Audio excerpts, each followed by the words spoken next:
인생은 전설 채널에 오신 것을 환영합니다. 오늘 이야기 바로 시작합니다. 처음 그 집에 발을 들인 날, 미라는 구두를 벗으며 괜히 2번이나 뒤를 돌아봤다. 막상 한 달 가까이 머물지리라 했지만 어쩐지 마음 한구석은 손님처럼 발끝을 세우게 만들었고, 이따금 집 안 가득 풍기는 낯선 온도에 긴장도 함께 따라붙었다. 다정한 시어머니와 듬직한 예비 시아버지는 웃는 얼굴로 딸이 하나 더 생겼다며 반겨줬지만 어디까지나 그 따뜻함은 민재 곁에 있을 때에만 유효한 듯했다. 그가 옆에 없을 때는 모든 감정이 비워진 것처럼 고요하고 다시 혼자가 되는 느낌이 자꾸만 스며들었다. 아가 방은 2층이야. 미란이 짐은 두진이 방 옆으로 넣어뒀다. 시어머니가 밝게 웃으며 말했지만 두진이라는 단어가 낯설게 가슴에 걸렸다. 민재의 동생, 이름은 두진. 어릴 때 미국으로 유학을 가 대학까지 거기서 나왔다는 말만 들었고 얼굴조차 사진으로만 본 적 있을 뿐이었다. 마침 그날도 민재는 출장을 떠나는 중이었고 공항에서 바로 빠지듯 인사를 마친 뒤 사라졌다. 그 덕에 그 집에서의 첫날 밤부터 미라는 민재 없이 홀로 식탁에 앉아야 했고 어쩔 줄 몰라 젓가락만 손가락 사이에서 빙빙 돌렸다. 두진아, 이리 오거라. 오늘부터 예비 형수랑 같이 살게 됐네. 시어머니의 말에 맞춰 계단을 내려오던 두진이 고개를 살짝 숙이며 인사를 했다. 어쩐지 분위기가 차가웠다. 아니, 어색했다는 표현이 더 정확했을까. 깔끔하게 정리된 셔츠 소매, 눈 아래 살짝 드리운 그림자 같은 표정, 그리고 짧게 맞은 눈빛이 오래도록 기억에 남았다. 그는 인사치레로만 웃고는 곧장 식탁 맞은편에 앉았다. 안녕하세요, 두진 씨. 저 미란이에요. 네, 얘기 많이 들었어요. 근데 씨는 너무 딱딱한 것 같아요. 그냥 편하게 불러주세요. 그 말투에 담긴 온도는 차가운 듯 하면서도 조심스러웠고 뭔가 속내를 숨긴 채 조율된 악보처럼 정제된 느낌이 들었다. 미라는 그런 말투에 익숙하지 않았기에 오히려 더 말 한마디를 꺼내기가 조심스러워졌고 그날 식탁에 놓인 가지볶음조차 삼키기 힘들 만큼 목이 메었다. 오늘 오신 거죠?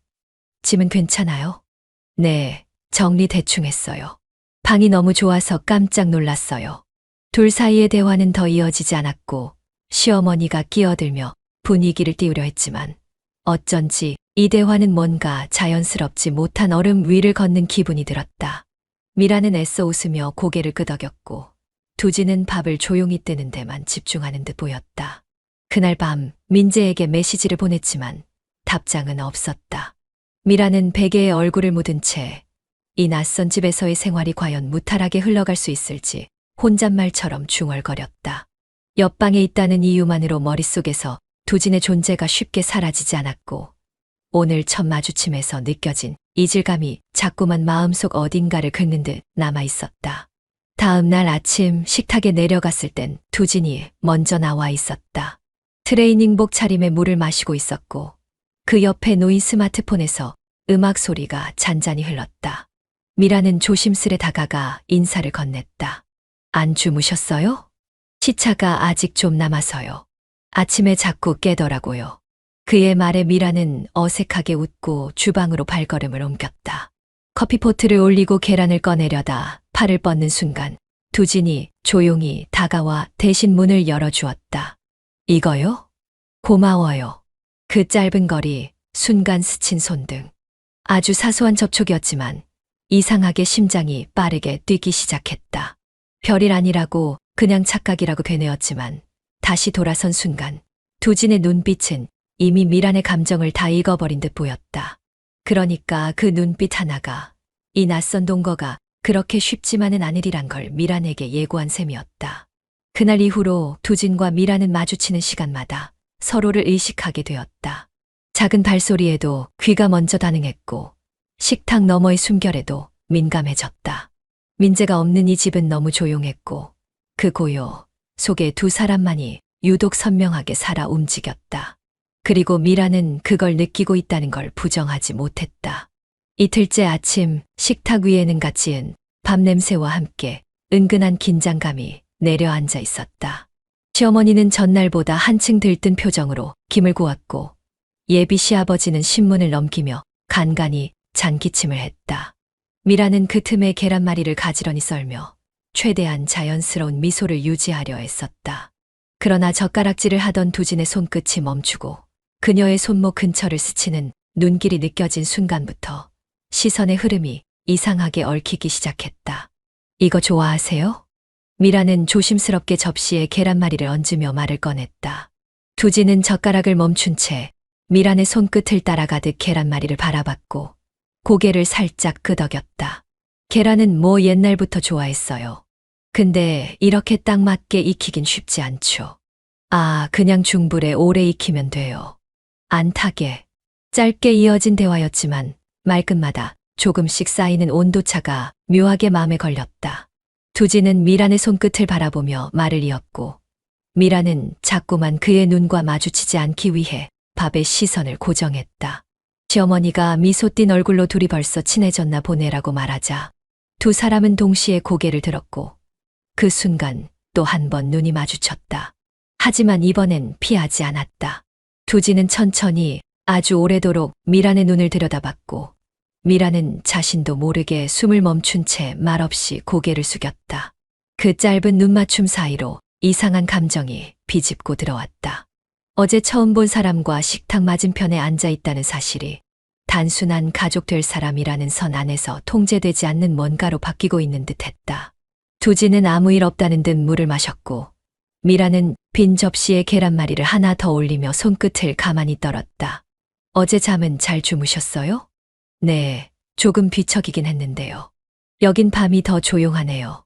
그 말이 끝나고도 식탁 위에는 길게 여운이 남았고 시어머니는 밥그릇을 들며 다른 화제로 넘어가려 했지만 그 순간조차 미란의 귀에는 두진의 말투만이 맴돌았다.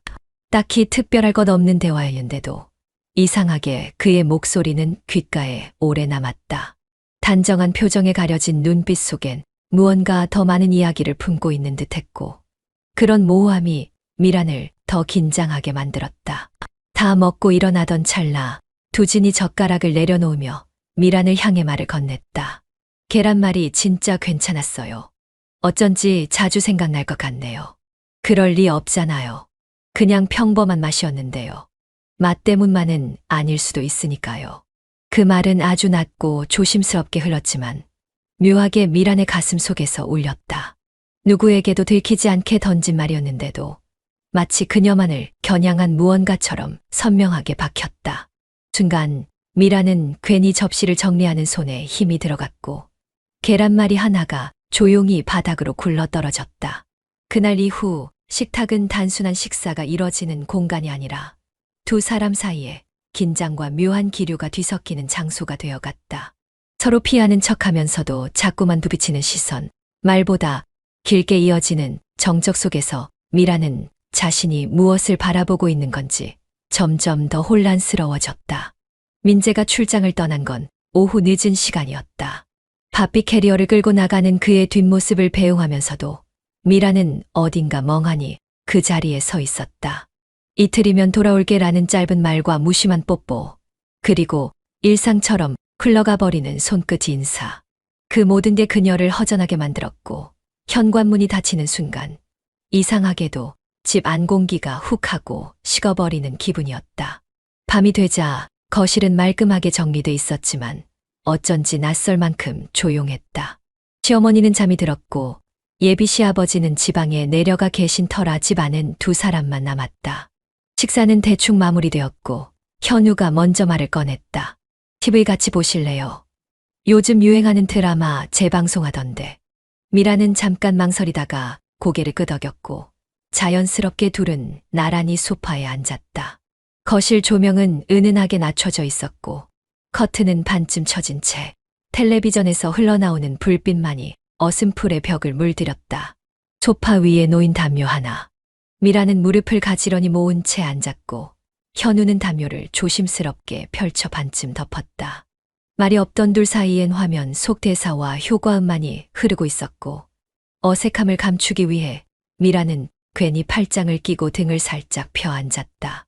그러나 담요 아래에서 어쩌다 손등이 스쳤을 땐 그 사소한 접촉이 집 안전체의 공기를 바꾸는 듯한 착각이 들었다.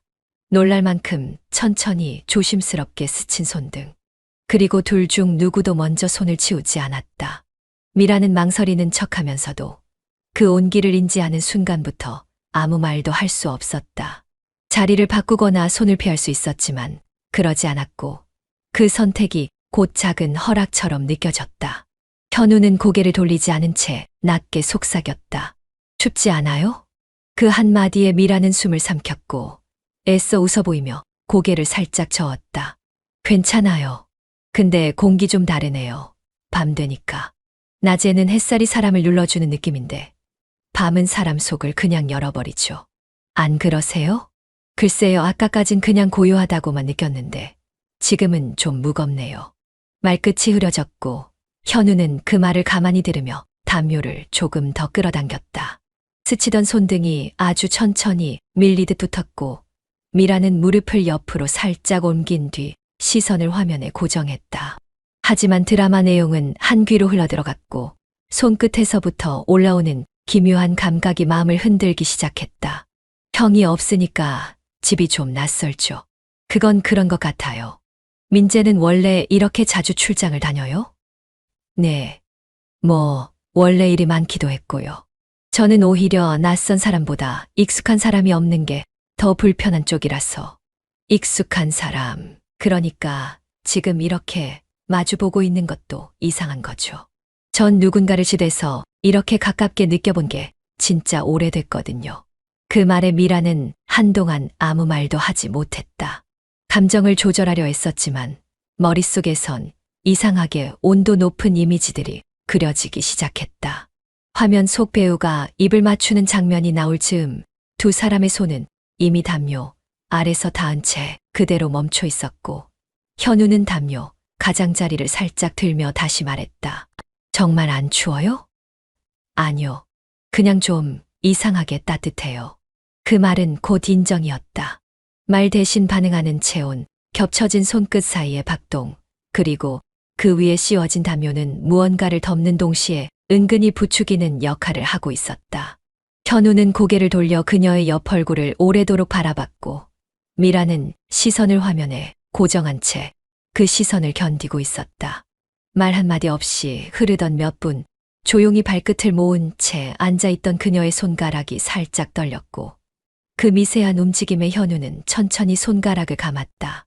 그건 꼭 이제 시작해도 될까라고 묻는 듯한 아주 단순하고 조심스러운 움직임이었지만 미라는 그것만으로도 머릿속이 하얘질 만큼 숨이 막혀왔다.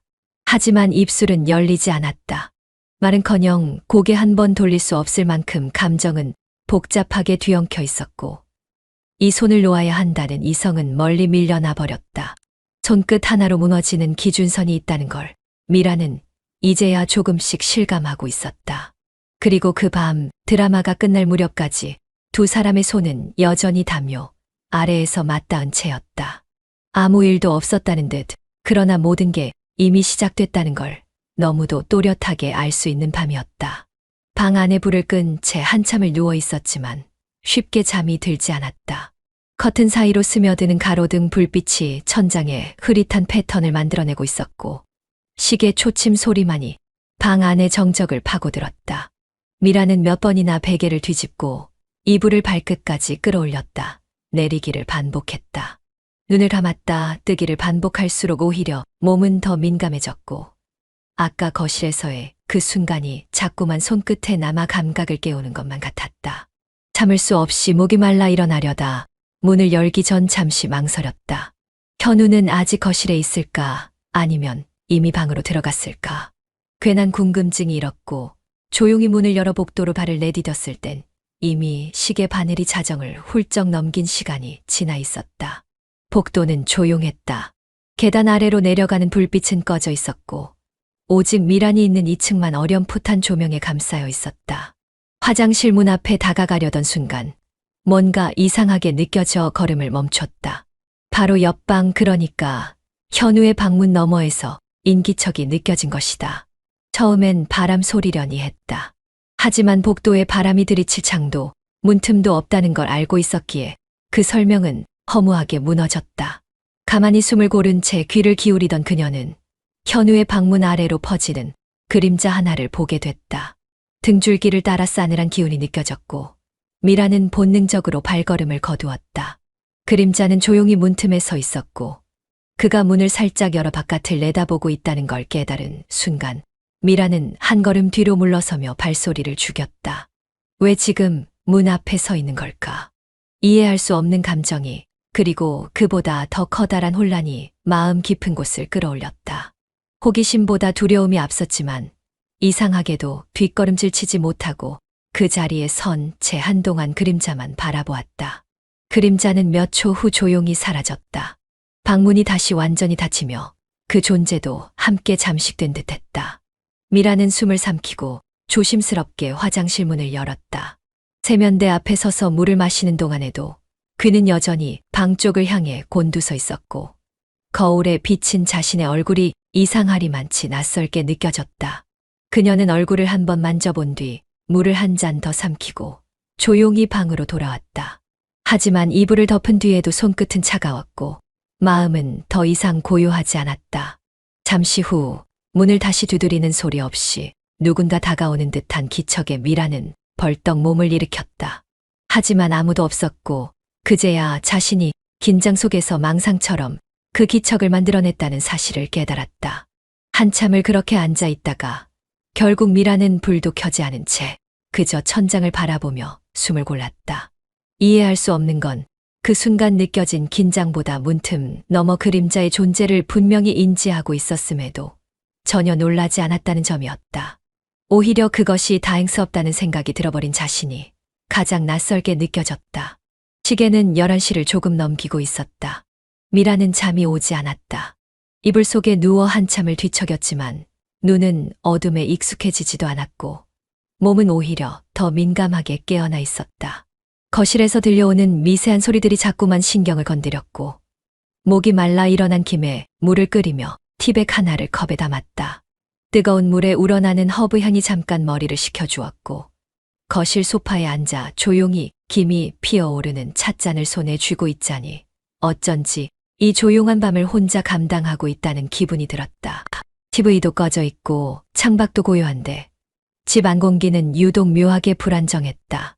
불을 전부 끄지 않은 건 미란 스스로였다. 무의식 중에 혹시라도 누군가 다시 다가올까 문 너머의 인기척이 느껴졌던 전날 밤의 기억을 떨치지 못한 채 조용히 앉아 있었던 것이다. 발소리는 없었다. 하지만 소파 뒤쪽 어딘가에서 움직임이 느껴졌고 그 감각이 낯설지 않았다. 현우였다. 미라는 뒤돌아보지 않고도 그가 다가오고 있다는 걸 알 수 있었다. 그가 움직일 때 생기는 아주 미세한 공기의 변화를 이제는 몸이 먼저 인지하게 된 것 같았다. 현우는 말없이 그녀 옆에 앉았다. 두 사람 사이엔 팔 하나 정도의 간격이 있었고 그 거리만큼 침묵도 함께 깔렸다. 텅 빈 거실, 불도 절반쯤 어둑한 공간 속에서 숨소리만 또렷하게 들리는 묘한 정적이었다. 잠 못 자세요? 그가 먼저 입을 열었다. 목소리는 낮고 부드러웠다. 마치 이 공간을 깨뜨리지 않으려는 듯한 조심스러움이 묻어 있었다. 생각이 좀 많아서요. 원래 이런 공간이 편할 줄 알았는데 너무 조용하면 오히려 불편해지더라고요. 그럴 수 있죠. 저도 가끔 그랬어요. 낯선 공간에서 잠들 때 그 정적이 무섭기도 했거든요. 그래서 계속 TV를 켜두고 잤어요. 저도 그래요. 소리 하나라도 있으면 그게 사람 사는 것 같아서. 서로를 보지 않은 채 이어진 대화는 오히려 편했다. 눈을 마주치지 않는 거리에서 주고받는 말은 이상하게 솔직했고 부드러웠다. 현우는 소파에 등을 기대고 숨을 고르듯 고개를 뒤로 젖혔다. 미라는 조용히 찻잔을 내려놓고 손을 무릎 위에 포갠 채 앉아 있었지만 의식은 이미 그가 있는 쪽으로 기울고 있었다. 계속 생각났어요. 그날 거실에서 현우의 말이 어딘가 허공을 향하듯 흘러나왔다. 미라는 아무 말도 하지 못했다. 대신 숨을 길게 내쉬었다. 그건 그냥 실수였어요. 착각 같은 거였고 우리가 선을 넘을 이유는 없잖아요. 정말 그래요? 실수라고 생각하세요? 아니요. 그렇게 믿고 싶어요. 그래야 이게 더 위험해지지 않으니까. 순간 정적이 다시 두 사람 사이를 메웠다. 말보다 숨이 먼저 닿는 거리. 그 짧은 침묵 속 현우가 조용히 몸을 돌렸다. 미란도 느렸다. 하지만 피하지 않았다. 말로는 멈추겠다고 했으면서도 손끝이 먼저 반응하고 있었고 눈은 그를 향해 아주 천천히 기울고 있었다. 입술은 예고 없이 닿았다. 처음엔 아주 짧고 망설이는 듯 했지만 닿은 순간부터 감정은 급격히 기울었다. 현우는 미란의 얼굴을 감싸듯 한 손을 올렸고 미란은 본능처럼 눈을 감았다. 숨이 막히는 듯한 고요 속 둘은 서로의 입술을 찾았고 그 안에서 억눌러 왔던 감정이 한꺼번에 터져나왔다. 이러면 안 돼요, 진짜. 입술을 떼며 미란이 말했지만 그 말에 담긴 온도는 도리어 너무 약했다. 안 되는 거 알아요. 알아서 더 멈추기 힘들어요. 현우는 그녀의 눈을 마주보며 대답했고 그 속엔 어느새 포기한 듯한 열기와 확신이 동시에 담겨 있었다. 입맞춤은 또 한 번 이어졌다. 이번엔 더 길고 깊게. 시간 개념도 방해받을 것이라는 두려움도 모두 사라진 듯했다. 그리고 어느 순간 미라는 자리에서 일어났다. 말없이 단지 숨을 고르며 천천히 거실을 빠져나갔다. 뒤를 돌아보지 않았지만 발끝에 느껴지는 감정의 잔열은 쉽게 가시지 않았다. 방에 돌아와 문을 닫고 등을 기댔을 땐 무너진 고요가 다시 미란을 휘감았다. 입술이 아직도 뜨겁게 떨리고 있었고 손끝이 스친 감촉은 현실인지 꿈인지 모를 만큼 선명했다. 그리고 그녀는 알았다. 이제 되돌릴 수 없다는 걸. 새벽 3시. 거실에 불은 꺼져 있었고 복도는 고요한 어둠에 잠겨 있었다. 시계의 초침마저 멈춘 듯한 그 시간, 누군가의 발소리가 아주 조심스럽게 복도를 건너고 있었다. 현우였다. 그는 양말을 신은 발끝에까지 신경을 곤두세우며 2층으로 올라왔고 조심스레 서윤의 방문 앞에 섰다. 마치 무언가를 훔치러 온 사람처럼 아니면 스스로 도둑이 된 기분처럼 그는 손을 뻗지도 못한 채 가만히 서 있었다. 문은 닫혀 있었고 안쪽에 불빛은 없었다. 하지만 안에 사람이 있다는 걸 그는 감으로 알고 있었다. 서윤은 아직 자지 못했을 것이다. 현우는 확신했다. 자신처럼 그녀도 눈을 감지 못한 채 이 방 안 어딘가에서 고요히 숨을 참고 있을 거라고. 그는 문 앞에 조용히 서 있었다. 숨을 들이쉬었다가 몇 초나 지나서야 다시 내쉬었고 손을 들었다가 다시 내리는 걸 반복했다. 몇 번이나 그 문고리를 돌릴 수 있을 것만 같았지만 결국 손끝은 공중에서 망설이기만 했다. 그리고 그때였다. 문이 아주 작게 그러나 분명히 열렸다. 서윤이었다. 그녀는 문틈으로 고개만 살짝 내민 채 복도에 선 현우를 바라보았다. 둘 사이에는 인사도 부름도 없었다. 단지 기척만으로 서로의 존재를 알아보았고 눈빛만으로 서로의 마음을 더듬었다.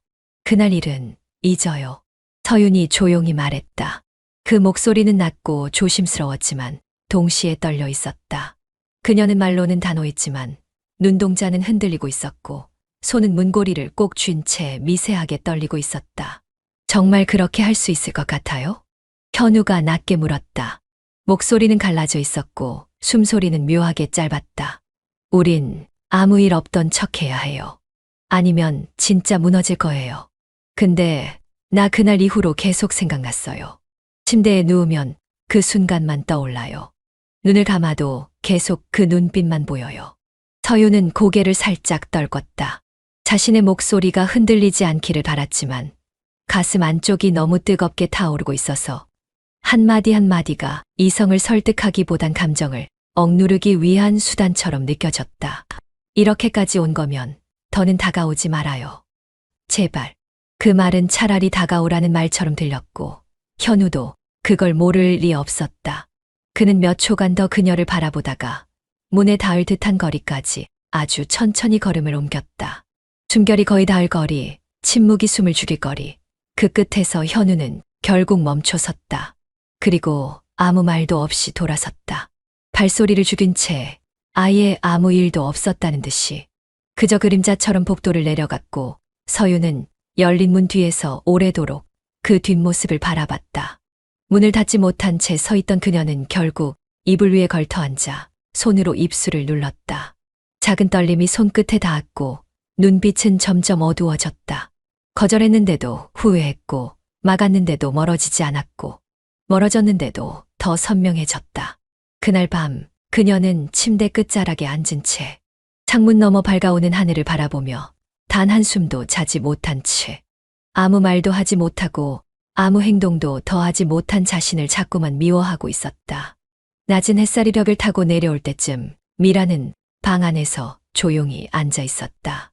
이른 점심을 대충 넘기고 손에 잡히는 책 한 권을 펼쳐봤지만 문장 하나가 머릿속에 들어오지 않았다.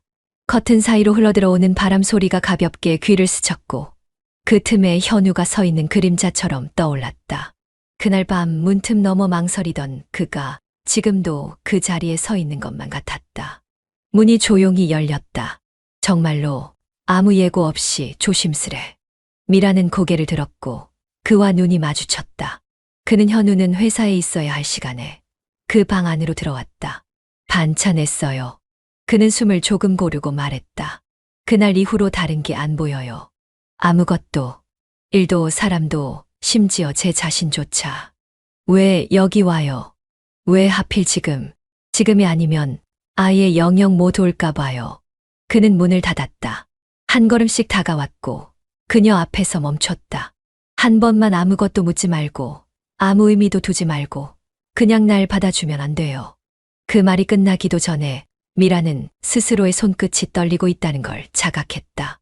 움직이지도 않았는데 마음이 먼저 무너지고 있었다. 입술은 아직 닿지 않았지만 이미 숨결이 그녀의 뺨을 훑었고 가슴은 미친 듯이 요동쳤다.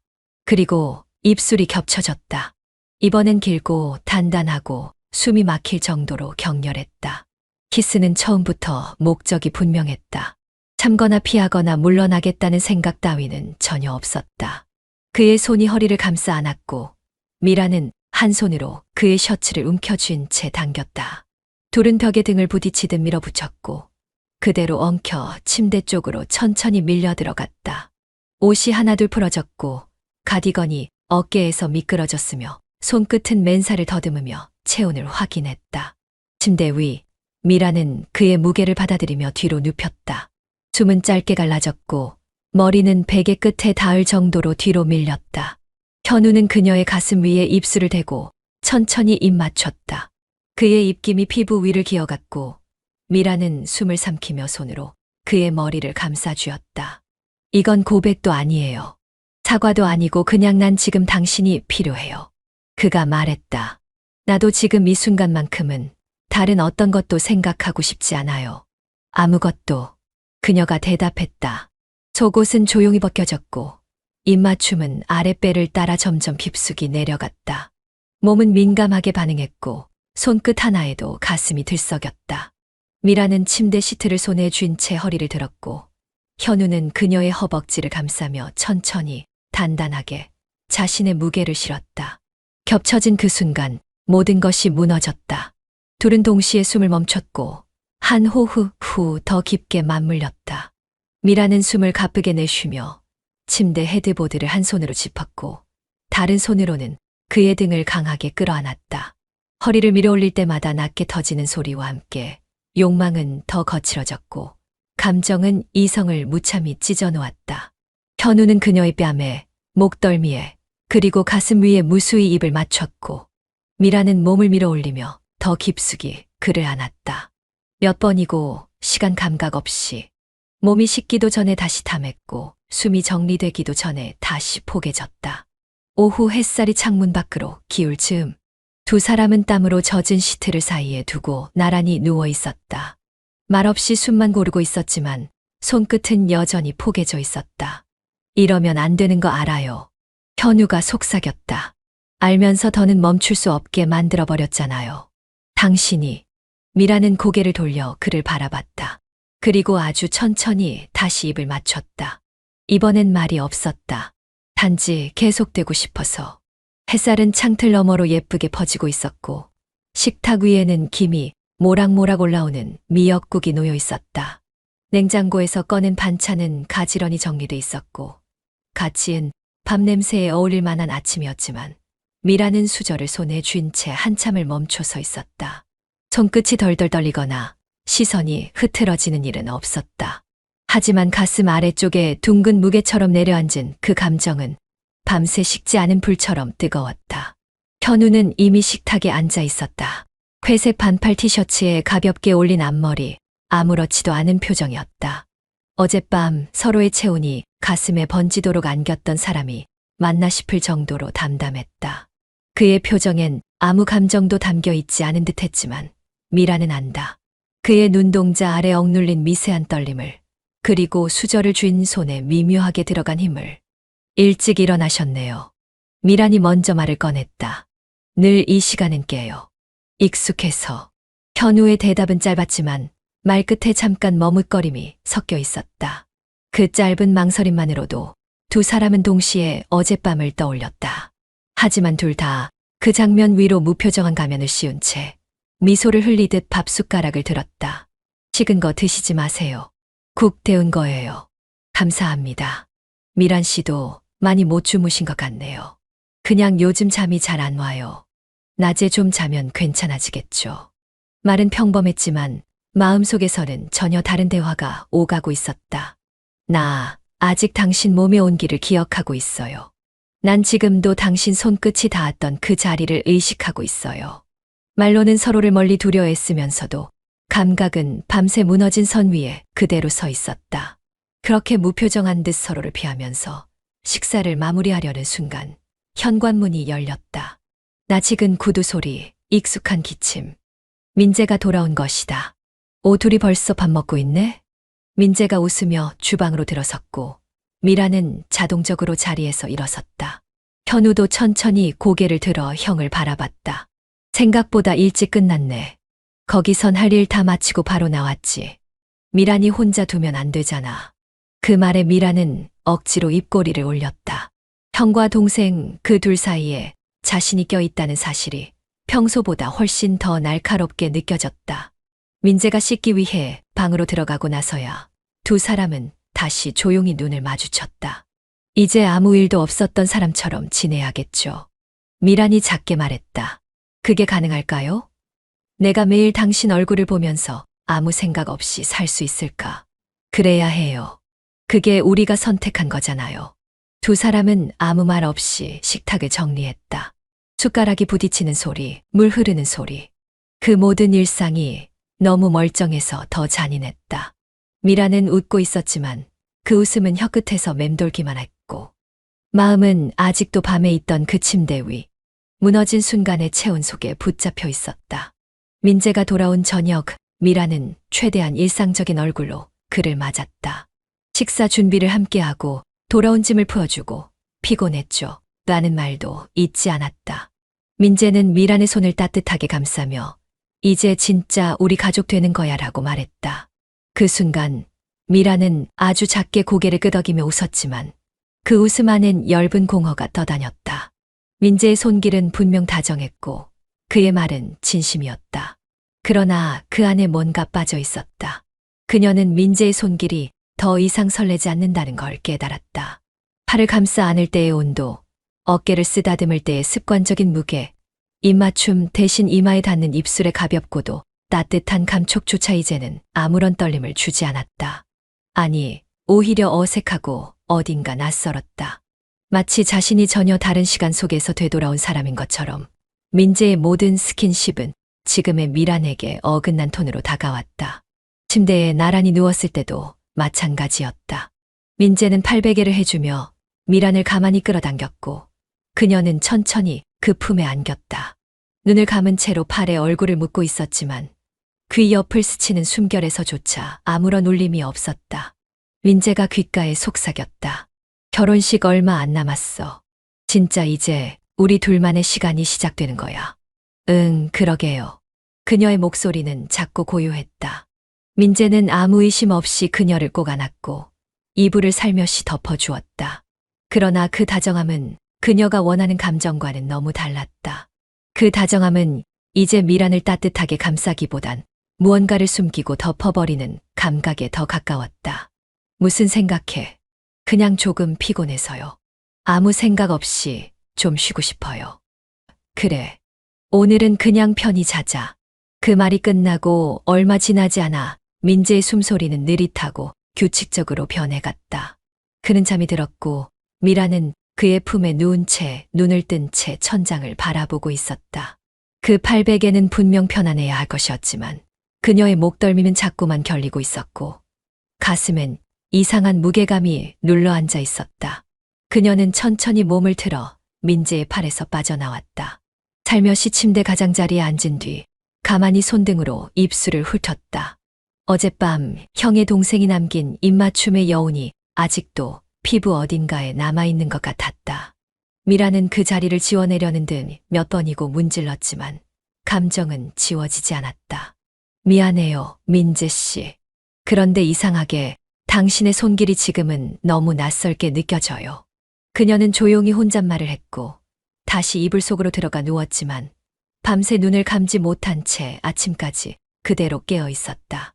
주방 한가운데 선 채로 칼질을 하던 미라는 방금 전 지나간 현우의 뒷모습을 떠올렸다. 아무 말 없이 부엌 쪽을 가로질러 간 그 순간 그의 눈빛이 어깨 너머로 살짝 스치며 닿았고 시선이 마주치지 않았는데도 마치 눈을 들이댄 듯한 잔상이 남아 있었다. 오히려 아무 말 없었기에 더 깊이 박혔다. 뜨거운 팬 위에서 기름이 튀었고 달걀물이 부풀어 오르며 철퍼덕 소리를 내자 그녀는 깜짝 놀라 손을 멈췄다. 그런데 그때 현우가 뒤에서 조용히 다가왔다. 그의 손끝이 지나가며 허리 옆을 살짝 스쳤다. 손바닥도 아니고 잡은 것도 아니며 단지 스친 것이었지만 그 한순간의 감촉이 그녀의 허리를 타고 올라와 등을 긴장시키고 심장을 빠르게 뛰게 만들었다. 아, 죄송해요. 지나가려다. 아, 네. 괜찮아요. 그 짧은 대화는 너무도 자연스럽게 흘렀지만 말 사이에 흐르던 미세한 떨림은 고스란히 두 사람의 숨결에 실려 있었다. 미라는 다시 칼을 들었지만 손끝에 힘이 들어가지 않았다. 칼날이 도마 위에서 몇 번 부딪히다 멈췄고 그녀는 고개를 들고 주방 창밖을 바라봤다. 그러나 머릿속은 온통 현우의 손끝으로 가득 차 있었다. 지난밤 민재와 함께 누웠던 침대에서도 그녀는 잠들지 못했다. 그의 팔베개는 더 이상 따뜻하지 않았고 그의 속삭임은 어느새 피부에 스며들지 못하고 공기 중으로 떠돌았다. 그리고 오늘 아침 식탁 너머로 건네던 현우의 시선은 말보다 더 많은 의미를 품고 있었다. 이러면 안 돼. 진짜 안 되는 거잖아. 미라는 혼잣말처럼 속삭였고 손끝을 도마 위에 천천히 올렸다. 눈을 감으면 그날의 숨결, 입술, 체온이 떠올랐고 눈을 떠도 오늘의 그 손끝이 잔상처럼 남아 사라지지 않았다. 현우는 다시 아무 말 없이 그녀 옆을 지나갔고 이번엔 손끝이 아니라 옷자락이 스쳤다. 그녀는 무심한 척했지만 가슴은 이전보다 더 빠르게 더 깊이 요동쳤다. 형수님, 제가 불 켜드릴까요? 괜찮아요. 금방 끝나서 대화는 끊겼고 주방엔 소리만 남았다. 그러나 그 침묵은 편안하지 않았다. 오히려 수많은 말들이 쌓이고 쌓이다 못해 어느 순간 폭발할 듯한 긴장감이 그 안에 자리 잡고 있었다. 식탁 위에 반찬을 하나씩 옮겨 놓으면서도 미라는 손끝에 집중할 수 없었다. 시선이 자꾸 현우 쪽으로 기울었고 그도 마찬가지였다. 아무것도 묻지 않지만 묻지 않음으로써 더 많은 말을 나누는 사이. 현우 씨. 네. 그날 우린 어디까지 간 거죠? 그는 대답하지 않았다. 다만 눈빛이 길어졌고 말보다 깊은 숨을 내쉬었다. 그게 전부였지만 미라는 알았다. 아무도 멈추지 않고 있다는 걸. 머리는 부정하고 있어도 심장은 이미 모든 걸 알고 있다는 걸. 도마 위에 남은 양파 몇 조각이 사방으로 흩어졌고 그녀는 그 조각들을 다시 모으며 스스로의 마음도 수습해 보려 애썼다. 그러나 감정은 조각처럼 모이지 않았고 점점 더 뜨겁게 그리고 빠르게 심장 속에서 울려 퍼지고 있었다. 밤 공기가 묘하게 무거웠다. 집 안의 불은 대부분 꺼져 있었고 거실 조명 하나만이 은은하게 켜진 채 어둠 속에 희미한 빛을 남기고 있었다. 미라는 혼자서 따뜻한 물을 담은 머그잔을 손에 쥔 채 소파에 앉아 있었고 현우는 마치 일부러 그 시간만을 기다렸다는 듯 조용히 거실로 들어섰다. 둘 사이엔 말보다 긴 침묵이 먼저 스며들었다. 그는 그녀의 옆에 앉지도 바로 앞에 서지도 않고 다만 살짝 시선을 기울인 채 조심스럽게 물었다. 이 시간까지 안 주무시네요. 그냥 요즘은 밤이 무섭기도 하고 조용한 게 더 불편해요. 괜히 생각이 많아져서. 미란의 목소리는 나직했고 입술 끝이 미세하게 떨렸다. 현우는 아무 대꾸 없이 그녀의 손에 쥔 머그잔을 내려다보았다. 그 따뜻한 물 한 잔에 그녀가 어떤 감정을 눌러 담고 있는지 굳이 말하지 않아도 알 수 있었다. 그날 이후로 난 매일 후회했어요. 멈췄어야 했다고, 애초에 아무것도 시작하지 말았어야 했다고. 현우가 입을 열었다. 그 목소리는 낮았지만 또렷했고 무엇보다 흔들리고 있었다. 미라는 눈을 감았다가 천천히 떴다. 그리고 그를 바라보며 조용히 하지만 분명하게 입을 열었다. 우리 결혼 멈추면 안 되나? 현우의 눈빛이 단번에 흔들렸다. 그 말은 그가 지난 며칠, 몇 주, 아니 그날 밤부터 매일같이 입속에서 삼켜온 말이었다. 하지만 자신이 꺼내기엔 너무 위험했고 미란이 먼저 말하지 않는 이상 절대 건드릴 수 없었던 문장. 그러나 그 문이 지금 조용히 열려버린 것이다. 형이 아는 건 아니죠. 혹시 눈치챈 건 아니고요? 현우는 서둘러 말을 덧붙였다. 미라는 고개를 가로저었다. 아니에요. 아직은 몰라요. 민재는 너무 저만 믿고 있어요. 그래서 더 미안하고, 그래서 더 멈추고 싶어요. 그런데 말끝이 길어졌고 미라는 시선을 바닥에 떨궜다. 그 한숨 안에 수백 가지 감정이 실려 있었고 그 중 단 하나는 여전히 미련이었다. 이제라도 돌아서야 해요. 아직은 늦지 않았잖아요. 현우의 말에 미라는 조용히 고개를 끄덕였다. 그러나 그 고개짓에는 확신보단 죄책감이 먼저 깃들어 있었다. 근데 현우 씨, 진짜로 괜찮겠어요? 아무 일 없던 사람처럼 매일 같이 마주보고 웃고 얘기하고 그럴 수 있겠어요? 현우는 대답하지 못했다.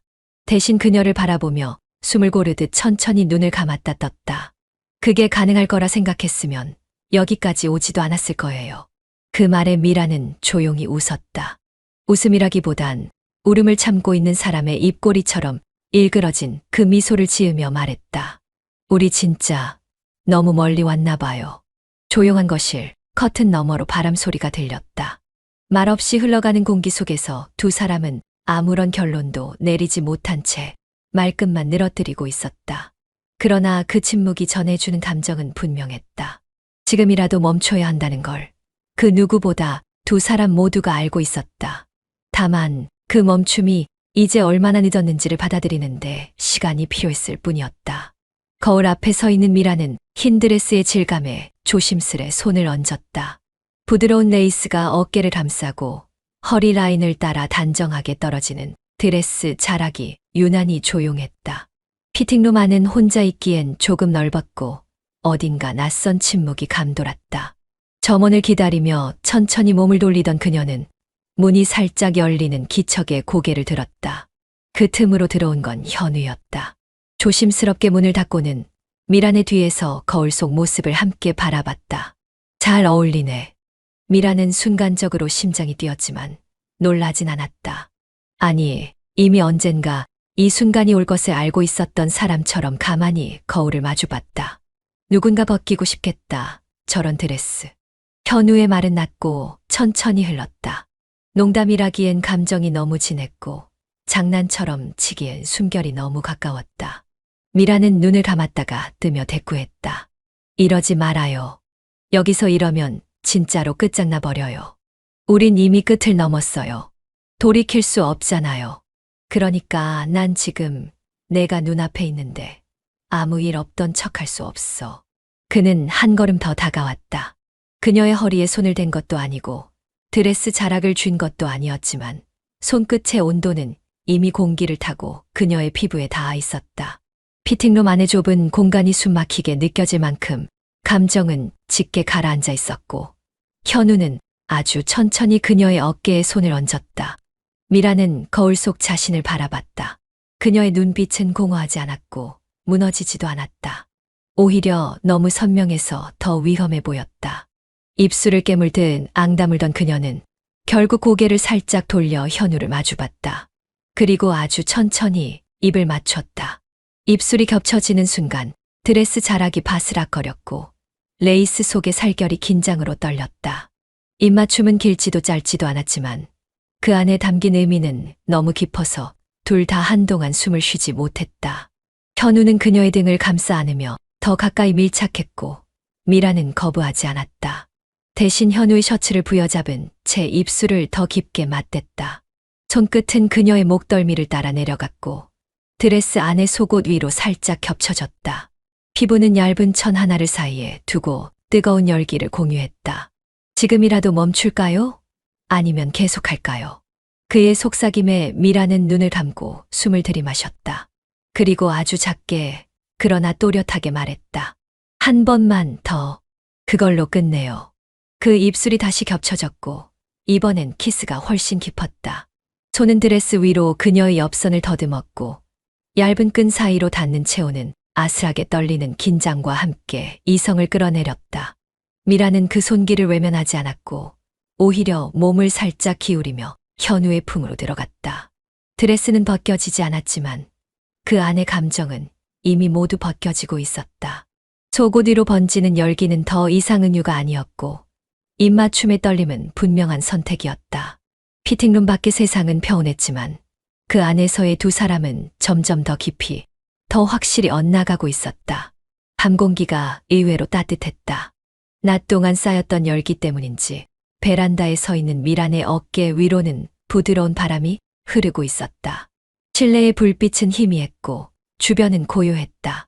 식구들은 일찍 방으로 들어갔고 집안은 미란 혼자 깨어있는 듯했다. 그날따라 그녀는 잠이 오지 않았다.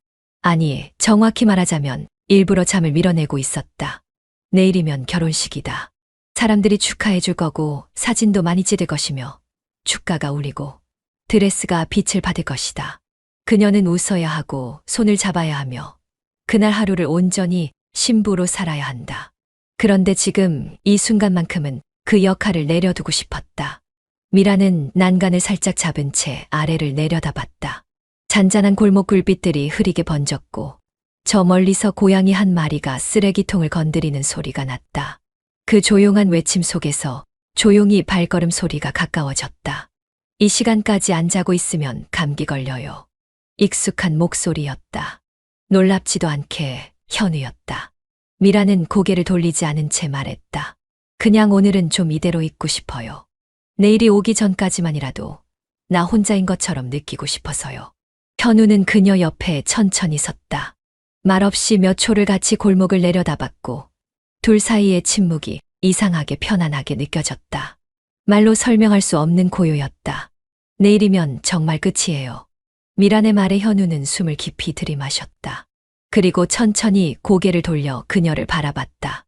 베란다의 희미한 조명이 그녀의 눈가를 비췄고 그 안에 담긴 복잡한 감정들이 투명하게 드러나 있었다.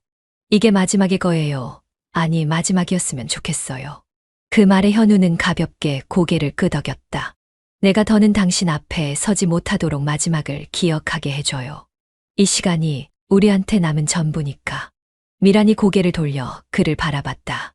두 눈이 정확히 마주쳤고 둘 다 피하지 않았다. 그 순간에는 거짓도 망설임도 없었다. 그녀는 그의 앞으로 한 발 내디뎠고 그는 그 발걸음의 의미를 정확히 읽었다. 그 입술이 천천히 겹쳐졌다. 이번 키스에는 욕망도 충동도 담기지 않았다. 대신 후회와 작별, 그리움과 안녕이 천천히 번져갔다. 마치 한 문장을 완전히 끝내기 위해 마지막 마침표를 찍는 것처럼 그 입맞춤은 아주 길게, 아주 조용하게 이어졌다. 입술이 떨어진 뒤 두 사람은 그대로 서로를 바라봤다. 눈동자에는 많은 말들이 맴돌았지만 단 하나도 입 밖으로 꺼내지지 않았다. 입을 열면 눈물이 먼저 터질 것 같았고 한마디라도 잘못 얹히면 그 이별조차 어긋날까 봐서였다. 잘 살아야 해요. 민재 형이랑. 정말로.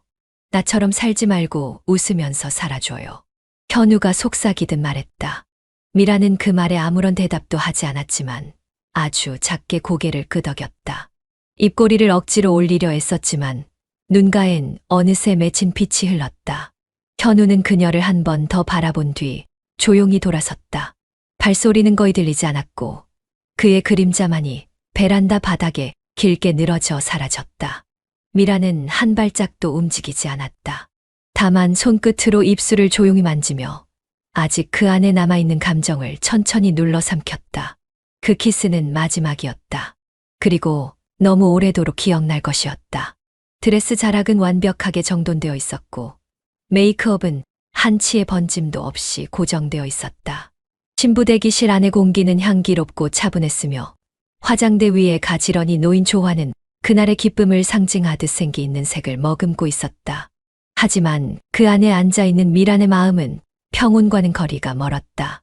드레스 끝을 조용히 만지작거리던 손가락은 자꾸만 차가워졌고 무릎 위에 올려둔 손등 위로는 흐르지 않아야 할 떨림이 번지고 있었다. 결혼식 시작까지는 아직 시간이 조금 남아 있었고 밖에선 사람들의 발걸음 소리와 웅성거림이 희미하게 들려왔다.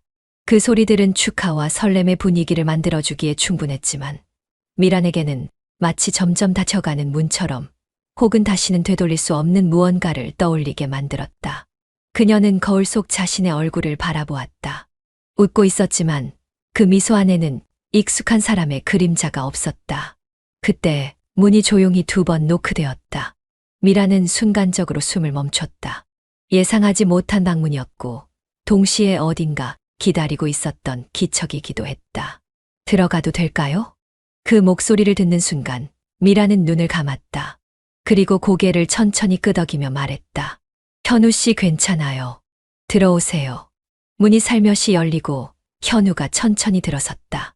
그는 평소보다 훨씬 차분한 표정을 하고 있었고 시선은 바닥에서 시작해 그녀의 눈동자까지 조심스럽게 올라왔다. 둘 사이엔 단 몇 걸음의 거리였지만 그 거리는 결코 가까워질 수 없는 감정의 틈처럼 느껴졌다. 예쁘네요. 정말로 딱 신부 같아요. 현우가 말했다. 미라는 조용히 웃었다. 슬픔과 감사, 미련과 후회가 한꺼번에 얽혀있는 웃음이었다. 이제 가는 거죠. 그녀가 묻자 현우는 고개를 한번 끄덕이고 다시 입을 열었다. 행복하세요. 미란 씨, 난 이제 정말 멀리 갈게요. 잊고 살 거예요. 아니, 적어도 그렇게 노력할 거예요. 나도 그래야겠죠. 아니, 그래야만 하겠죠. 짧은 대화였지만 그 안에는 며칠간 쌓아온 모든 감정이 담겨 있었다. 말로는 다 표현할 수 없는 수많은 장면들. 입맞춤과 손끝, 망설임과 떨림, 죄책감과 미련 그 모든 순간들이 한 줄의 인사 속에 눌려 있었다. 현우는 한 발짝 다가오더니 더는 가까이 가지 못하고 멈췄다. 그가 내딛지 못한 그 마지막 한 걸음은 아마 평생을 두고도 다시는 닿을 수 없는 거리였을 것이다. 이름도 표정도 다 잊을 수는 없겠지만 그 마음만큼은 오늘 여기 두고 가요. 현우의 목소리는 낮고 단호했다. 미라는 다시 눈을 감았고 천천히 고개를 끄덕였다. 그가 돌아섰고 문을 향해 천천히 걸어갔다. 손잡이를 잡는 손끝에 아주 작은 떨림이 전해졌고 문이 닫히기 직전 미라는 그를 불러 세우지도 잡지도 않았다. 다만 눈을 감은 채 한 방울의 눈물이 볼을 타고 흘렀다. 이별은 말이 아니라 그 침묵 속에서 완성되었다. 사진 속 나는 환히 웃고 있었다. 순백의 드레스를 입은 채 팔짱을 낀 민재의 옆에서 카메라를 정면으로 응시한 얼굴은 한치의 망설임도 없는 듯 보였다.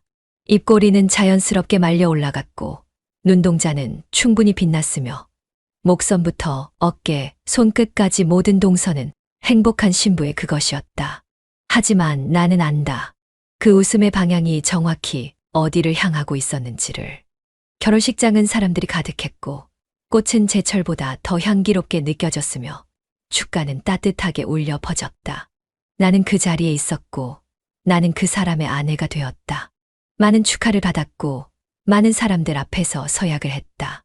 평생을 함께하겠다고, 누구보다 믿고 사랑하겠다고, 나의 모든 날을 그 사람과 함께하겠노라고 말이다. 하지만 그날의 내 눈빛은 정면을 보지 않았다. 사진 속 눈동자는 초점을 잃은 듯 허공 어딘가를 떠돌았고 웃고 있는 입가와는 전혀 다른 감정이 그 속에서 맴돌았다. 나는 거기에 없었다. 내 마음은 그곳에 남겨두지 못했고 나의 시간은 이미 다른 어딘가에 머물러 있었다. 신혼여행 짐을 싸던 날 민재가 말했다. 이제 진짜 부부야. 아침에 눈 뜨면 내 얼굴을 가장 먼저 보게 되는 게 아직도 좀 낯설어. 근데 너무 좋아. 고마워요. 나도 잘할게요. 정말로. 그 대답은 진심이었다. 적어도 지금 이 선택을 더 망치고 싶지 않았던 마지막으로 내게 남은 돌이었다. 하지만 그와 함께 있는 시간 내내 내 손끝은 다른 손의 감각을 떠올렸고 거울을 볼 때마다 피팅룸의 시선이 겹쳤으며 바람에 흔들리는 커튼을 보면 베란다에 서 있던 누군가의 그림자가 떠올랐다. 나는 결혼했다. 많은 사람들 앞에서 서약했고 이제 이 삶을 살아가야 한다. 그러나 사랑은 따로 있었다. 지금도 어딘가를 떠돌며 내 마음을 붙잡는 다시는 돌아갈 수 없지만 여전히 살아있는 감정 하나. 그게 아직도 내 안에 고스란히 남아 있었다. 나는 그 사람과의 시간을 지우지 못했고 그와 나눴던 순간들 짧고 격렬했지만 분명히 존재했던 그 시간들을 무시하지도 못했다. 어떤 날은 죄책감으로 숨이 막혔고 어떤 날은 그리움으로 속이 비어갔으며 또 어떤 날은 스스로에게 왜 그랬을까라는 질문을 수도 없이 던졌다. 하지만 그 모든 질문의 끝에는 늘 같은 한마디가 되돌아왔다. 그땐 그럴 수밖에 없었어. 나는 미안했고 동시에 후련했으며 무엇보다 그 사람을 사랑했었다. 아니, 어쩌면 아직도 하고 있는 걸지도 모르겠다. 사진을 내려다보며 나는 조용히 혼잣말을 했다. 난 결혼했지만 그 사람과의 시간은 여전히 살아있어. 죽지도 잊히지도 않고 내 안에서 계속 살아있어. 인생은 전설 채널에 오신 것을 환영합니다. 오늘 이야기 바로 시작합니다. 태호는 예의가 바른 남자였다. 문을 열고 들어올 때마다 두 손을 모으고 고개를 숙였고 말끝마다 어른에 대한 존중이 묻어났다. 유진과 함께 있는 자리에서도 무리하게 끼어들거나 나서지 않았고 혜진이 말하면 그보다 반 박자 늦게 조심스럽게 대답하곤 했다. 처음엔 그런 모습이 참 반듯하고 안정적으로 보였지만 시간이 지날수록 혜진은 그 아이에게서 이상한 이질감을 느끼게 됐다. 어깨를 조금만 기울이면 닿을 거리, 그런 물리적 간격을 늘 지키면서도 눈빛만큼은 너무 깊게 들어와 있었다. 아이 같은 줄 알았는데 눈빛은 꼭 어른 같네. 혜진은 혼잣말처럼 속삭이며 젖은 머리카락을 넘겼다. 퇴근 후 아무렇지 않게 저녁까지 먹고 간 유진과 태호는 주방 정리에 자연스럽게 합세했는데 유진은 엄마, 태호 설거지 잘해요. 손 진짜 야무져요. 라고 웃으며 물을 털었다. 그 순간 혜진의 손끝에 닿은 건 무심코 옆에서 컵을 받아 들던 태호의 손등이었다. 그 손은 전혀 놀라지 않았고 되레 조용한 시선으로 혜진을 바라봤다. 웃지도 당황하지도 않은 채 미안해요, 태호 씨. 손이 괜찮아요. 제가 갑자기 움직여서 그래요. 대화는 짧았지만 분위기는 너무 길게 남았다. 혜진은 눈을 피하려 했지만 그 눈빛이 머릿속에 꾹 박힌 듯 맴돌았다. 그 후에도 태호는 별일 없다는 듯 수건으로 손을 닦고 조용히 그릇을 정리했다. 유진은 거실 소파에서 이미 TV에 빠져 있었고 주방은 어쩐지 둘만의 공간처럼 고요해졌다. 설거지를 마치고 나서도 태호는 조금 머뭇거리다가 입을 열었다. 이 집은 참 조용하네요. 유진이랑 둘이서 사는 줄 알았어요. 조용한 걸 좋아해요. 그리고 나는 유진이 엄마니까요. 아무래도 손님이 오면 조심스럽죠. 네, 그게 느껴져요. 그래서 저도 괜히 방해되는 건 아닌가 싶고. 혜진은 가볍게 웃었지만 웃음이 입가에서 오래 머물지는 못했다. 태호는 컵 하나를 더 닦으며 한 번 더 고개를 돌렸다. 어머니는 낯선 사람도 잘 받아들이신 것 같아요. 그 말 좀 이상하게 들리는데요. 그냥요. 눈이 처음 보는 사람한테도 오래 머물더라고요. 순간 주방 창밖에 밤 공기가 싸늘하게 느껴졌다. 혜진은 말을 잇지 않았고 태호는 조용히 수건을 내려놓고 뒷걸음쳤다. 유진의 부탁은 단호한 척하면서도 미묘한 여운을 남겼다. 그냥 하루만 더 있다가. 엄마, 아침에 혼자 있으면 좀 그렇잖아. 태호는 잠시 망설였지만 유진의 말끝에 걸려있던 무언가를 놓치지 못한 채 다시 소파에 앉았다. 결국 그날 밤은 집으로 돌아가지 않았다. 유진의 방은 잠긴 채였고 그는 거실에서 담요를 덮고 잠시 눈을 붙였다. 눈을 뜬 건 새벽과 아침 사이 어딘가였다. 커튼 사이로 희끄무레한 빛이 스며들었고 텔레비전도 꺼져 있었으며 주변은 조용했지만 무겁지 않은 정적이 머물고 있었다. 태호는 몸을 조금 일으켜 시계를 보려다 정면에서 시선 하나를 마주했다. 소파 맞은편 주방과 가까운 쪽 의자에 혜진이 앉아 있었다. 팔짱을 낀 채 다리는 꼰 상태로 무언가 생각에 잠긴 듯했지만 시선은 분명 그에게 머물고 있었다. 그녀는 텅 빈 거실의 공기보다 더 조용했고 눈동자는 불을 끈 방 안에서조차 선명하게 보였다. 태호는 몇 초간 어색하게 눈을 깜빡이다가 살짝 몸을 움직이며 물었다. 어머니, 뭐 보세요? 그제야 혜진이 흠칫 놀란 듯 고개를 돌렸다. 서둘러 시선을 식탁 쪽으로 옮기며 눈빛에 감정을 얹지 않은 채 말했다. 아니, 그냥 피곤해 보이길래. 좀 졸려 보이더라. 깨웠네. 미안. 아니요. 괜찮아요. 저 잠깐 잠이 들었나 봐요. 불도 안 끄고 있었네요. 괜찮아.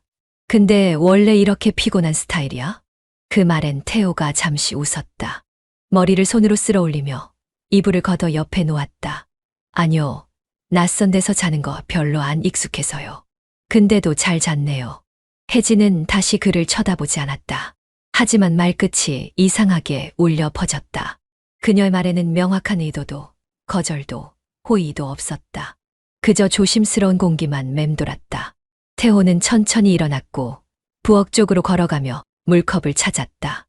혜진은 여전히 말이 없었고 머뭇거리던 태호는 문득 다시 돌아섰다. 근데 어제 잠들기 전에 어머니 눈빛 좀 이상했어요. 내 눈빛이? 그냥요. 누군가를 지켜보는 느낌 같은 거. 잘못 본 걸 수도 있는데 그게 좀 인상에 남아서요. 혜진은 말없이 웃었다. 우표정과도 다르고 유쾌함과도 거리가 먼 표정. 그 웃음에는 차가운 결백함 대신 뭔가 눌러 담은 듯한 어색한 온기가 배어 있었다. 그리고 그 웃음이 끝나기 전 혜진이 짧게 말했다. 낯선 사람을 바라보는 건 이상한 일은 아니잖아. 그런데 어머니는 낯선 걸 별로 안 무서워하시나 봐요. 왜 그렇게 생각해? 태호는 눈을 피하지 않았다. 그리고 그 눈빛이 거실을 둘러싼 공기보다 더 진지했다. 그냥요. 느낌이 그랬어요. 누군가랑 처음 마주할 때 무서워하는 사람은 그 눈빛 하나거든요. 혜진은 아무 대답도 하지 않았다. 말을 삼킨 채 입술을 한번 다물고 몸을 일으켜 안방으로 향했다. 그리고 그 뒷모습에선 오히려 대답 대신의 의미가 느껴졌다. 그녀는 그 말을 인정하지도 부정하지도 않았으니까. 태호는 컵을 내려놓고 자신의 휴대폰을 들었다. 유진에게 곧 나갈게라는 메시지를 남긴 뒤 한참 동안 그 자리에 서 있었다. 어제와 다르지 않은 아침인데 이상하게 주변의 공기만 달라져 있었다. 문득 그는 거울을 향해 걸었다. 그리고 자신의 얼굴을 들여다보다가 속으로 중얼였다. 방금 그 눈빛 왜 기억에 남는 거지? 토요일 오후 햇빛이 조금씩 식어가는 늦은 시간. 유진은 친구들과 약속이 있다며 아침 일찍 집을 나섰고 태호는 잠시 주춤거렸지만 휴대폰을 들었다. 망설이는 듯 하다가 혜진의 번호를 눌렀고 통화음이 2번 울릴 무렵 그녀의 목소리가 조심스럽게 이어졌다. 태호야, 무슨 일이야? 그는 잠깐 머뭇거리다 담담하게 말했다. 어머니, 혹시 오늘 시간 잠깐 괜찮으세요? 잠깐만 뵐 수 있을까요? 혜진은 순간 당황한 듯 침묵하다가 조용히 대답했다. 그래. 밖에서 보는 거지? 약속 장소는 집에서 멀지 않은 작은 카페였다. 그곳은 평소 유진이 친구들과 자주 가던 곳이었고 혜진은 그곳에 혼자 가본 적이 거의 없었다. 그러나 지금 그녀는 태호의 눈빛에 섞여 있던 무언가에 이끌려 조용히 테이블에 앉았다. 태호는 먼저 도착해 있었고 차가 식어가는 모양의 라떼 잔이 그의 앞에 놓여 있었다. 그녀가 앉자 태호는 몇 초간 말이 없었다. 그러나 시선을 피하지 않았고 혜진 또한 그러했다. 둘 사이에 차가운 커피 잔과 익숙지 않은 정적이 놓여 있었다. 그날 집에서 거실에서 그의 말은 느리게 시작됐다. 왜 그렇게 절 바라보셨어요? 그게 계속 마음에 걸렸어요. 마치 그냥 바라본 게 아니라는 느낌이었거든요. 혜진은 그 말을 듣고 고개를 숙였다. 컵을 두 손으로 감싸며 짧은 숨을 쉬었지만 어떤 대답도 내놓지 못했다. 그녀는 말 대신 그날의 자신을 떠올렸다. 잠든 척하던 태호를 바라보던 자신의 시선. 그건 정말 단순한 호기심이 아니었다는 걸 스스로도 알고 있었기에 더더욱. 저도 많이 헷갈렸어요. 태호의 목소리는 낮고 맑았다. 어머니를 볼 때마다 이상하게 따뜻한 기분이 들면서도 눈을 피하게 되더라고요. 이런 말 안 해야 하는 거 아는데. 근데 솔직히 말하면 마음에 들어요. 이게 무슨 감정인지 모르겠지만 무시할 수가 없어요. 혜진은 숨을 멈췄다. 손끝이 떨리고 심장은 말을 들을 때보다 한 박자 느리게 반응했다. 태호는 조용히 그녀의 손등을 바라보다 아주 천천히 조심스레 손을 얹었다. 그녀는 놀라 고개를 들었지만 뿌리치지 않았다. 단지 그저 태호야. 그건 그냥 착각일 수도 있어. 내가 어리니까 그럴 수도 있잖아. 그의 시선은 흔들리지 않았다. 아니요. 그냥 감정이 아닙니다. 그날 이후로 계속 생각났어요. 오늘도 어제도 어머니가 눈을 피할 때마다 더 궁금했어요. 저만 이런 건 아니라는 생각도 했고요. 혜진은 아무 말도 하지 못했다. 테이블 위에 손이 따뜻했고 그 온기가 식지 않는 한 더는 무슨 말을 해도 무의미하단 생각이 들 정도였다. 그 순간 태호가 몸을 조금 기울였다. 입술이 겹치기까지는 아주 짧은 거리였다. 숨이 닿고 눈이 닫혔다. 그들의 입술이 맞닿은 순간 혜진은 이 모든 것이 꿈 같다는 생각을 했다. 잘못된 일이라며 몸을 뗄 수도 있었지만 그녀는 그러지 않았다. 시간이 멈춘 듯한 정적 속에서 입술은 천천히 떼어졌고 그 사이에 담긴 감정만이 잔상처럼 남았다. 지금 나도 잘 모르겠어. 너한테 뭐라고 해야 할지도. 근데 한 가지는 알아. 날 바라보던 내 눈빛, 그건 절대 거짓이 아니었어. 태호는 가만히 고개를 끄덕이며 말했다. 그럼 그게 시작이면 안 될까요? 어머니. 혜진은 조용히 웃었다. 하지만 그 웃음에는 이미 경계를 넘은 사람의 체념이 서려 있었다. 유진이 우리 집에서 같이 밥 먹자고 말했을 땐 태호는 잠시 망설였지만 곧 고개를 끄덕였다. 어쩌면 예의였고 어쩌면 그보다 더 깊은 무언가였다.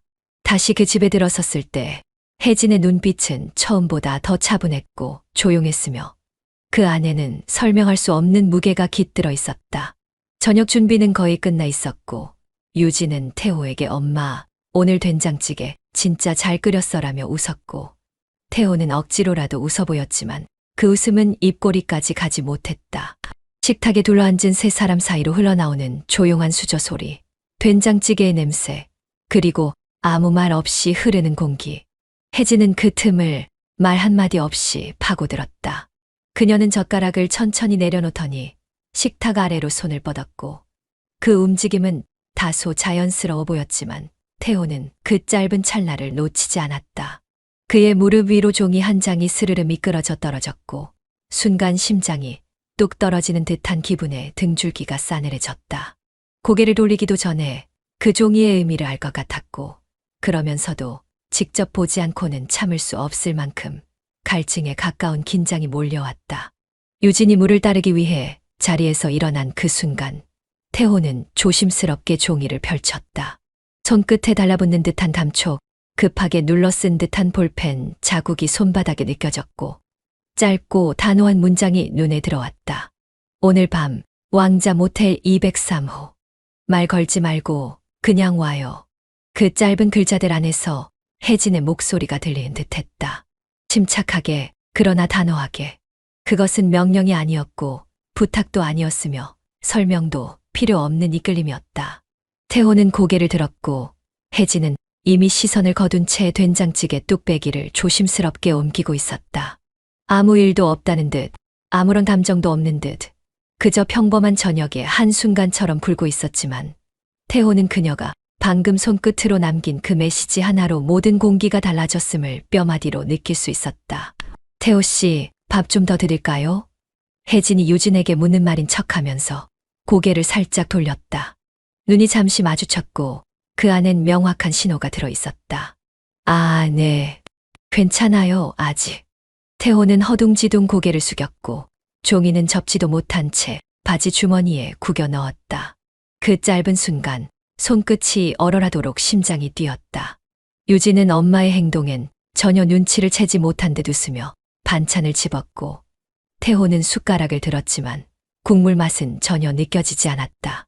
단지 방금 손에 쥐었던 쪽지의 감촉이 입안에 퍼지는 듯했고 그 속에서 자신도 알 수 없는 미소를 삼켰다. 목구멍이 꿀꺽하고 울리며 어떤 욕망과 공포가 동시에 타올랐다. 그날 밤 그가 향할 곳은 정해져 있었다. 아무도 시키지 않았고 아무도 강요하지 않았지만 그는 이미 한참 전부터 그 문장을 기다리고 있었는지도 몰랐다. 태호는 손목시계를 보며 두어 번 입술을 눌렀다.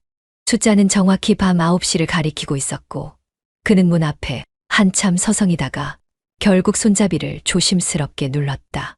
찰칵 가볍게 열리는 소리에 가슴이 뛴다는 표현으로는 부족한 격렬한 심장이 느껴졌다. 방 안은 어둡지도 밝지도 않았다. 밴드 조명 하나가 은은히 불을 밝히고 있었고 그 아래 혜진이 앉아 있었다. 코트를 벗은 채 단정한 검은 니트 차림으로 두 손을 무릎 위에 올린 채 말없이 그를 바라보고 있었다. 그녀의 눈빛은 어딘가 정리된 듯 고요했고 태호는 문을 닫는 손이 미세하게 떨리는 걸 감지하며 아무 말 없이 그녀에게 다가갔다. 그가 말문을 열기도 전에 혜진이 먼저 자리에서 일어나더니 한 발짝 앞으로 다가왔다. 그리고 아주 짧은 숨을 들이쉰 다음 그를 끌어안았다. 지금도 늦지 않았어요. 돌아가도 돼요. 하지만 그 말과 동시에 그녀의 입술이 그의 입술에 닿았다. 말은 돌아가도 된다 했지만 행동은 정반대였다. 그 입맞춤은 억눌렀던 감정이 새어나오는 틈 같았고 태호는 처음에는 몸을 굳히고 있었지만 어느새 양팔이 저절로 움직여 그녀의 등을 껴안고 말았다. 숨소리가 거칠어졌고 그녀의 손끝은 그의 셔츠 단추를 풀어가며 떨리고 있었으며 그 손길은 조심스럽지만 분명했다. 그녀가 손끝으로 매무새를 풀어가는 동안 태호는 두 눈을 감은 채 최대한 천천히 호흡을 가다듬었지만 몸은 점점 더 그녀에게 끌려갔다. 미쳤지. 나도 알아. 그런데 멈출 수가 없었어. 그날부터였어요. 당신이 웃지 않고 나를 봤을 때 그게 자꾸 생각났어요. 그녀는 속삭이듯 말하며 이불 위로 자신을 던졌고 태호는 단 한 번의 망설임 끝에 그 위에 덮였다. 조심스럽게 그러나 되돌릴 수 없을 만큼 확실하게. 몸이 부딪히는 소리는 작았지만 그 안에서 무너지는 마음은 컸고 침대 시트는 구겨지고 숨은 격해졌으며 겹쳐진 체온은 구분이 안 될 정도로 엉켜갔다. 그녀는 베개시 위로 머리를 젖히며 눈을 감았고 태호는 그녀의 뺨에 입술을 누르면서 속삭였다. 처음부터 이런 게 아니었어요. 정말 어머니한테 잘 보이고 싶었던 것뿐이었는데 이상하게 자꾸 마음이 가서. 그녀는 눈을 떴고 숨을 고르며 그의 얼굴을 쓰다듬었다. 손끝이 그의 눈썹, 뺨, 턱선을 천천히 훑었고 그러다 말없이 고개를 끄덕였다. 그건 나도 마찬가지예요. 이유는 몰라요. 그냥 내가 엄마이기 때문에 안 되는 일인 건 알겠는데 그걸로는 막을 수가 없더라고요. 이상하죠? 이 나이 먹고 이런 말이나 하고 그럼 이제부터 날 섬겨요. 내가 조금 서툴더라도. 응, 알겠어. 태호 씨. 태호는 그녀의 손등에 다시 입을 맞췄다. 그리고 조심스럽게 그녀의 어깨에 얼굴을 묻었다. 조용한 방 안에선 단 하나의 소리, 숨소리만이 귓가를 맴돌았고 어느새 커튼 틈으로 스며든 밤바람이 방 안을 아주 미세하게 스쳤다. 그날 밤 두 사람은 침대 위에서 오래도록 움직이지 않았다. 겹친 채 숨을 죽이고 아무 말 없이 서로의 체온을 새기듯 그렇게 처음으로 마지막 선을 넘었다. 무언가를 시작한다는 기쁨도 끝났다는 불안도 없었다. 오직 지금 이 순간 함께 있다는 사실만이 전부였고 그건 기묘하게 따뜻했다.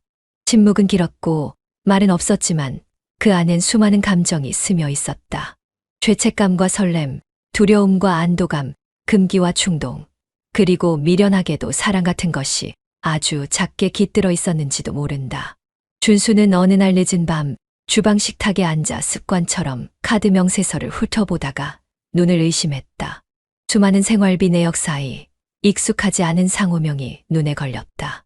왕자 호텔. 낯설고 어딘가 뜨악한 이름이었다. 결제 시간은 오후 8시 반, 날짜는 유정이 친구 만나러 간다며 외출한 그날이었다. 그는 한참을 그 이름만 바라보다가 결국 손에 들고 있던 서류 뭉치를 천천히 내려놓고 숨을 고르듯 깊게 한숨을 내쉬었다. 아무런 확신은 없었지만 그렇기에 더 찝찝하고 묘하게 예민해지는 순간이었다. 그날 밤 유정은 평소보다 조금 늦게 돌아왔고 편안하게 웃으며 여보, 늦게까지 깨어 있었네? 하고 말을 걸었다. 준수는 다소 무거운 표정으로 명세서를 탁자 위에 올려두며 물었다. 이날 왕자 호텔에서 뭐 한 거야? 유정은 순간 시선을 스쳤지만 이내 고개를 갸웃하며 명세서를 들여다봤다. 아, 이거 친구 만나러 간 거야. 거기 라운지 괜찮다고 해서. 말은 간단했지만 어딘지 모르게 표정이 느슨하고 어조는 지나치게 담담했다. 준수는 눈을 떼지 않고 물었다. 근데 그 친구 이름은? 유정은 허공을 바라보며 손톱 끝을 만지작거리다가 그냥 예전에 같이 일했던 애. 이름 말하면 모를 텐데 뭐 하러 물어? 하고 대꾸했다. 그 대답은 궁금증을 풀기보다 더 깊은 의심을 낳았고 준수는 더는 묻지 않고 방으로 들어갔다. 하지만 그의 눈빛에는 멈춰버린 확신과 미세하게 흔들리는 의심의 갈피가 공존하고 있었다. 그 시각 방 안에서는 태호가 휴대폰을 손에 든 채 망설이고 있었다.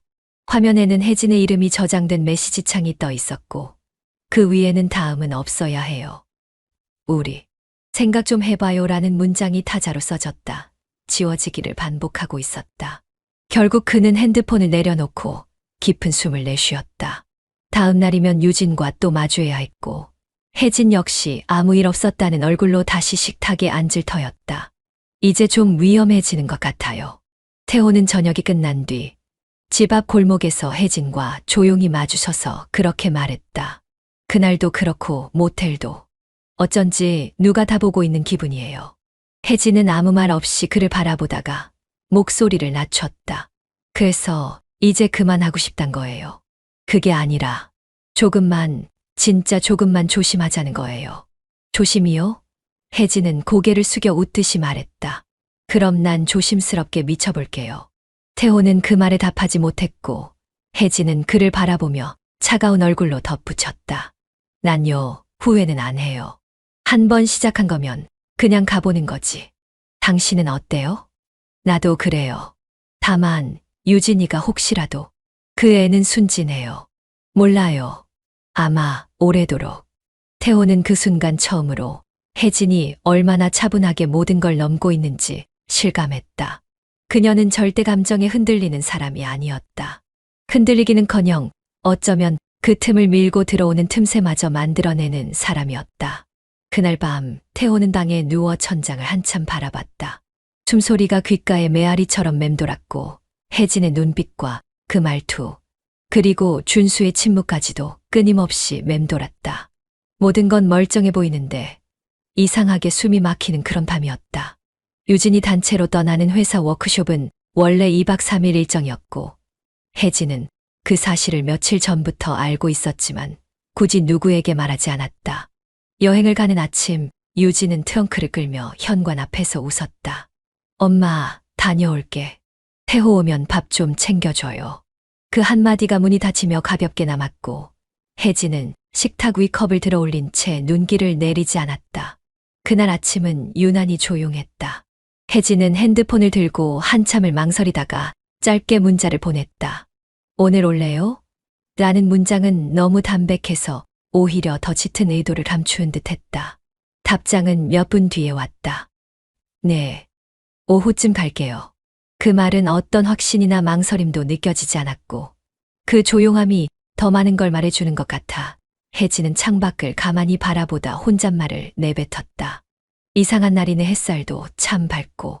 태호가 현관을 열고 들어섰을 때 집안은 말 그대로 아무도 없었고 혜진은 소파에 앉아 창문 너머를 보고 있었다. 그가 무거운 걸음으로 다가오자 혜진은 고개를 돌리지 않은 채 조용히 말했다. 조심히 왔어요? 네. 대화는 짧았고 눈빛은 오래 머물렀다. 혜진은 천천히 자리에서 일어나 다가섰고 둘 사이에 딱히 말이 더 오가지 않아도 어쩐지 이미 합의된 약속처럼 서로를 바라봤다. 방으로 향하는 발걸음엔 미련도 없었고 죄의식도 그다지 느껴지지 않았다. 그저 이 순간을 부정하지 않겠다는 무언의 선택처럼 태호는 먼저 방 문을 열었고 혜진은 그 뒤를 따라 천천히 들어섰다. 불이 꺼진 방 안에는 커튼 사이로 오후 햇살이 옅게 스며들고 있었다. 침대 끝자락에 앉은 태호는 긴장된 손끝으로 바지를 만지작거리다가 고개를 들었다. 그날 이후로 계속 생각났어요. 이상하게 잊히질 않더라고요. 혜진은 창가에 멈춰선 채 대답했다. 나도 그래요. 그냥 한 번이면 될 줄 알았는데 이상하게 그게 안 되네요. 그리고 그들은 아무 말 없이 서로에게 다가섰다. 침묵은 오히려 두 사람 사이의 공기를 진하게 만들었고 그 공기 속에서 숨소리와 눈빛만이 교환되었다. 손끝이 닿고 가슴이 맞닿고 입술이 또다시 포개졌다. 오늘은 진짜로 태호 씨 섬겨볼게요. 그래요. 혜진이 먼저 그의 목덜미를 끌어당겼고 태호는 잠시 숨을 멈춘 채 그대로 그녀를 안았다. 옷깃이 흩어지고 이불 위로 드러나는 살갗 사이로 숨결이 천천히 번졌다. 땀이 먼저 흘렀고 그 다음엔 깊고 억눌린 호흡이 뒤따랐다. 태호는 속삭였다. 이게 맞는 일인지는 모르겠어요. 하지만 지금은 그 어떤 말보다 이게 솔직한 것 같아서요. 혜진은 대답하지 않았다. 다만 태호의 얼굴을 조용히 감싸 안은 채 이불 위로 몸을 기울였다. 그 밤은 조용했고 긴 숨결과 얽힌 팔, 얇은 천 사이로 번지는 체온만이 방 안을 가득 채웠다. 밖은 아직 해가 지지 않았지만 그들만의 시간은 이미 밤으로 접어든 듯 느껴졌고 그렇게 그들은 말 없는 합의 속에서 다시 한번 선을 넘었다. 밤이 깊어질수록 방 안의 공기는 더 뜨거워졌고 소리 대신 눈빛과 손짓이 대화를 대신했다. 모든 걸 말로 하지 않아도 서로의 움직임이 말보다 더 확실하게 마음을 전하고 있었으며 혜진은 베개에 고개를 묻은 채 조용히 한마디를 흘렸다. 후회하지 않아요. 어차피 내 마음도 내 몸도 예전부터 이랬던 것 같아서요. 그냥 이제야 정직해진 거예요. 그리고 태호 씨, 오늘 저 제대로 했죠. 마음에 들어요? 태호는 대답하지 않았고 그 대신 미소 지며 혜진의 이마에 조용히 입을 맞추었다. 아주 긴 숨, 억눌린 갈망, 조용한 파문. 그 밤은 그렇게 천천히 그러나 돌이킬 수 없을 만큼 깊어지고 있었다. 세탁 바구니 속에서 은은히 풍기는 낯선 향이 준수의 발걸음을 멈추게 했다. 익숙한 세제 냄새 속에 스며든 건 그가 아는 어떤 향수와도 달랐다. 혜진의 셔츠 단정히 개어져 있던 그것을 들고 그는 코끝을 가져다 댔다. 익숙지 않은 향이었다.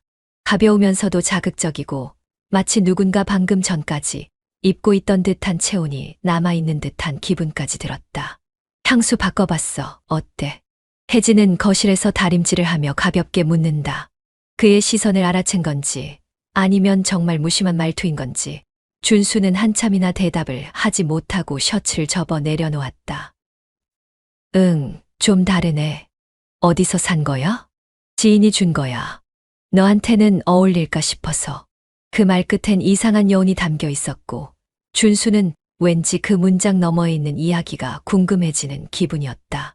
반면 태호는 침대에 등을 기댄 채 천장을 바라보고 있었다. 손등엔 아직도 혜진의 손길이 남아있는 듯했고 입술은 어쩐지 묘하게 간질거렸다. 지워지지 않는 감각, 지우려 해도 지워지지 않는 입맞춤의 흔적. 어머니, 혜진의 목소리가 귓가에 스쳐 지나갔다. 그는 전화를 꺼내 메시지를 쓰다 말았다. 우리, 이거 계속해도 괜찮을까요? 아직 보내지 못한 그 문장은 진동이 올 때마다 덜컥 겁이 나서 지워지기 일쑤였다. 그는 알 수 없었다. 이 감정이 단순한 유혹인지 아니면 진심이 되어버린 건지. 혜진과의 만남이 단지 욕망에서 비롯된 것이라면 왜 자꾸만 그 입술의 온도가 떠오르는 건지, 왜 그녀의 눈빛을 정면으로 바라보지 못하게 되는 건지. 그리고 혜진 역시 베란다에서 식물에 물 주며 자꾸만 창문 너머의 주차장을 훔쳐보고 있었다. 그 차가 올까봐, 혹은 안 올까봐. 태호는 오늘 연락을 줄이자 했고 그녀는 아무 말도 하지 않았다. 그 침묵이 더 무겁게 심장을 짓눌렀다. 유진은 평소보다 조금 일찍 점심시간을 끝내고 사무실로 돌아가는 길에 문득 태호의 연락이 이상하게 뜸하다는 생각이 들었다. 전화를 걸었지만 신호음만 길게 울릴 뿐 받지 않았고 평소라면 한두 마디라도 남겼을 메시지도 확인되지 않은 채였다. 그녀는 약간의 불안을 느끼며 별 생각 없이 태호의 위치 공유 앱을 켜보았다. 화면에 떠있는 작고 둥근 점 하나. 왕자 모텔. 그 이름 석자가 선명하게 찍힌 순간 유진의 손끝이 싸늘하게 식었다. 그 위치가 잘못된 것일 수도 있고 누군가 장난으로 기기를 빼앗았을 수도 있겠다는 억지 위안은 단 5초도 가지 못한 채 무너졌다. 설마 무슨 일로 모텔에? 그녀는 급하게 차를 돌렸다. 점심시간이라 근처에 주차된 차량도 많지 않았고 모텔 앞 도로는 이상하리만치 조용했다. 건물 입구에 서서 고개를 들어 간판을 올려다보는데 눈이 따가웠다. 햇살 때문인지 마음이 뒤틀린 탓인지 알 수 없었다. 다시 전화를 걸어보았다. 여전히 신호만 가고 받아주는 이는 없었다. 문자를 보냈다. 태호야, 어디야? 왜 전화 안 받아? 전송 후 10분이 지나도 읽지 않음. 그녀는 결국 조심스럽게 로비 안으로 들어갔다. 직원에게 묻는 것은 자존심이 허락하지 않았고 방 번호도 알지 못했다. 대신 초조하게 계단 근처를 서성이며 눈치만 살폈다. 낯선 남자 하나, 여인 하나, 출입하는 모든 사람이 의심스럽게 느껴졌고 엘리베이터가 열릴 때마다 숨을 죽였다. 누구랑 있는 건데 왜 하필 모텔이야? 한동안 그 자리를 뜨지 못하다 결국 유진은 천천히 뒷걸음치듯 로비를 빠져나왔다. 발걸음은 느렸고 입술은 아무 말도 하지 않지만 머릿속은 수십 개의 가정으로 빼곡히 어지러웠다. 태호가 누군가와 같이 있다는 상상 자체가 불편했고 혹시 그 사람이 정말 자기가 모르는 존재라면 어쩌지 하는 두려움이 묘하게 등골을 타고 스며들었다. 이런 거 나답지 않은데 의심하고 쫓아오고 하지만 지금 가장 두려운 건 그 방 아니었다. 그 문 뒤에 있는 사람, 그 침대 위에 놓인 숨결, 그 이불 아래 덮인 정체불명의 체온. 유진은 더 이상 확인할 용기가 나지 않았다. 그렇게 모텔 앞 골목을 마지막으로 돌아보며 입술을 꽉 깨물고 돌아섰다. 유진은 모텔 앞에서 돌아온 뒤 내내 창가에 앉아 있었다.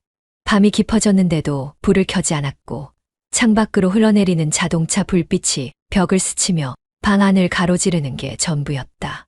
손에 쥔 핸드폰은 수시로 켜졌다 꺼졌고 메시지함엔 읽지 않은 표시가 그대로였다. 애써 무덤덤하려 했었지만 마음은 자꾸만 그 정오의 모텔로 돌아갔다. 문득 머릿속에서 딸깍 소리처럼 어떤 퍼즐 조각이 들어맞는 느낌이 들었다. 그날 집에 돌아왔을 때 분명 엄마도 없었다. 식탁엔 국이 식어 있었고 냉장고 위에는 메모 하나 없이 조용했으며 거실에는 사람의 흔적이 없었다. 그 시간 태호는 모텔에 있었고 엄마는 도대체 어디 갔던 걸까? 유진은 더는 참지 못하고 태호에게 전화를 걸었다. 이번엔 다행히 신호음 끝에 상대가 받았다. 태호야, 나야. 응, 무슨 일이야? 오늘 점심시간 어디 있었어? 순간 짧은 침묵이 흘렀고 태호는 평소답지 않게 말끝을 흐렸다. 그냥 혼자 좀 쉬었어. 왜 그래? 무슨 일 있었어? 유진은 눈을 감은 채 한쪽 팔로 이마를 짚었다. 그냥 이상했어. 내 위치가 모텔로 찍히고 연락도 안 되고 뭔가 좀 낯설었어. 유진아, 정말 미안해. 몰랐어. 그게 그렇게 보여질 줄은 그냥 지인 좀 도와주다가 그런 거야. 오해하지 마. 지인, 누구? 그냥 아는 형. 목소리는 작았고 말끝은 허둥거렸으며 유진은 그 얄팍한 둘러댐 속에서 진심을 찾으려 애썼다. 대답이 끝나기도 전에 핸드폰을 내려놓은 유진은 혼잣말처럼 중얼였다. 근데 왜 하필 그 시간에 엄마도 집에 없었지? 그 말은 그녀 스스로도 의식하지 못한 채 흘러나왔지만 그 문장 하나가 방 안을 찢고 지나가듯 잔잔한 공기를 흔들었다. 다음 날 아침 식탁에 마주 앉은 준수는 조용히 국을 휘저었다. 그는 유진의 눈을 피한 채 혜진의 자리에 잠시 시선을 두었다가 곧 머리를 떨궜다. 당신 어제 낮엔 어디 있었어? 그가 묻자 혜진은 조금의 망설임도 없이 대답했다. 친구 만나고 마트 좀 다녀왔지. 왜 갑자기? 준수는 미소도 의심도 없이 그저 고개를 끄덕였지만 마음은 천천히 무너지고 있었다. 그 시간 분명 집엔 아무도 없었다. 혜진도, 유진도, 태호도. 그리고 그는 이제야 그 공백이 얼마나 뼈아픈지 알 것 같았다. 아침 식탁 위엔 네 사람의 숨소리만 가볍게 얹혀 있었다. 국에서 올라오는 김이 잠깐씩 시야를 흐리게 할 뿐 그 누구도 먼저 입을 열 생각은 없어 보였다. 유진은 손끝에 온 신경을 집중한 채 천천히 숟가락을 들었다가 뜨거운 국물을 입에 댄 뒤에도 아무런 표정 없이 씹지도 삼키지도 못한 채 그대로 멈춰 있었다. 정면에 앉은 태호는 그런 유진을 바라보다가 마치 자기가 숨을 쉬는 것조차 조심스러워졌다는 듯 고개를 옆으로 돌려 시선을 피했다. 그럼에도 식탁 위의 기류는 너무 조용해서 젓가락이 그릇에 닿을 때마다 작게 부딪히는 소리만이 공기를 툭툭 찢고 있었다. 이런 날은 무슨 말 해도 어색하네. 혜진이 작은 목소리로 말을 꺼냈지만 그 말조차 누군가의 신경을 거슬릴까봐 사과처럼 던진 말이었다. 유진은 한쪽 입꼬리를 살짝 올렸다가 금세 젓가락을 내려놓으며 그릇을 밀었다. 그리고는 담담하지만 확실한 어조로 말했다. 아무 말도 하지 말아요. 그냥 밥만 먹어요. 다 아는 사람끼리 괜히 거짓말하지 말고. 혜진은 입을 다물었고 태호는 미묘하게 떨리는 눈꺼풀을 내린 채 국을 휘젓기만 했다. 말없이 이어지는 식사는 마치 서로를 감싸는 포장지 같았다. 안에 무엇이 담겨 있는지는 모두 알고 있었지만 누가 먼저 찢어낼 용기를 낼지는 불분명했다. 준수는 말이 없었다. 처음부터 끝까지 한마디도 하지 않았으며 들고 있던 숟가락조차 내려놓지 못한 채 손등에만 힘을 가득 주고 있었다. 그의 시선은 밥그릇이 아닌 그릇 옆 테이블 나무결 위에 오래 박힌 작은 상처에 닿아 있었고 그걸 가만히 바라보다가 문득 숨을 들이쉬었다. 태호야. 짧고 굵게 이름을 부르자 태호는 움찔하며 고개를 들었다. 네, 아버님. 지금 내가 제일 많이 알고 있겠지. 그 말은 뭔가를 묻는 것도 추궁하는 것도 아니었지만 태호는 입술을 꾹 다문 채 한동안 아무 대답도 하지 못했다. 그리고는 천천히 고개를 끄덕였다. 고개는 작게 움직였지만 안에 담긴 무게는 쉽게 떨칠 수 없었다. 알겠습니다. 그 부분은 제가 제 입으로 말하긴 어렵지만 제가 책임지겠습니다. 유진은 그 말을 듣자마자 고개를 돌렸고 혜진은 식은 밥 위에 젓가락을 얹은 채 팔을 내렸다. 책임이라 그 말이 이 자리에서 얼마나 가볍게 들리는지 넌 모를 거야. 유진의 말은 끝까지 감정을 드러내지 않았지만 그 속엔 쓰디쓴 온기가 있었다. 그리고 다시 정적. 숟가락도 젓가락도 그 어떤 접시도 흔들리지 않았다. 단지 눈빛과 눈빛이 오래된 벽지처럼 얇게 마주 붙어 있었을 뿐이었다. 유진은 아침부터 무겁게 가라앉은 속을 억누르며 두 사람을 따로 불러냈다. 먼저 태호를 불러 거실에 앉히고는 조용히 마주 앉았다. 어젯밤부터 내내 이어졌던 그 뭔지 모를 이질감이 머리카락 끝까지 스며들어 있었고 유진은 그 감정을 짚어내려 애쓰는 눈빛으로 태호를 바라보았다. 태호 씨, 어제 낮 그 시간에 어디 있었어요? 그땐 친구들이랑 회식이 있었어. 학교 근처에 있는 바에서 간단히 마셨고 그러다 근처 호텔 라운지에 들은 거야. 단체로 갔어. 한 6명쯤. 그의 말투는 어색하게 흐트러지지 않았고 눈동자는 흔들림 없이 고요했다. 되묻는 유진의 시선 앞에서도 태호는 정확한 시간대와 동선을 천천히 설명했다. 모텔이라니 왜 그런 데를. 정식으로 잡힌 회식이 아니었어. 그냥 교수님이 한잔하자고 부르신 거고 마침 근처에 있는 데가 거기였던 거야. 단체 사진도 있어. 보여줄까? 아니야, 됐어. 그냥 물어본 거니까. 유진은 말은 그렇게 했지만 속에서는 뭔가 미세하게 멍이 드는 기분이 퍼져나가고 있었다. 모텔 라운지, 단체 사진 어쩐지 모든 설명이 너무 완벽해서 더 불편했다. 다음은 혜진이었다. 유진은 식탁에 앉아있던 혜진을 조용히 불러 세탁실로 데려갔다. 문을 닫고 난 뒤 짧은 침묵이 흘렀고 혜진은 먼저 눈을 들었다. 엄마, 어제 어디 계셨어요? 왜? 아니, 그냥 그 시간에 안 계시길래. 뭐 미용실이라도 가셨나 해서. 응, 맞아. 미용실. 머리 좀 다듬으려고 했지. 예약은 안 했는데 마침 자리가 있더라. 너무나 자연스러웠다. 유진은 그 말을 듣고도 아무 반박을 하지 못했다. 두 사람 모두 같은 시간, 다른 장소, 명확한 단서, 모순 없는 설명. 심지어 서로의 얘기를 듣지도 않았을 텐데 마치 짠 듯 맞아떨어지는 흐름. 유진은 가슴이 텅 비는 기분에 멍하게 웃었다. 의심은 더 단단해졌는데 정작 증거는 하나도 없었다. 그런 기분이 더 끔찍했다. 알겠어요. 그냥 물어본 거예요. 내가 요즘 좀 예민한가 봐요.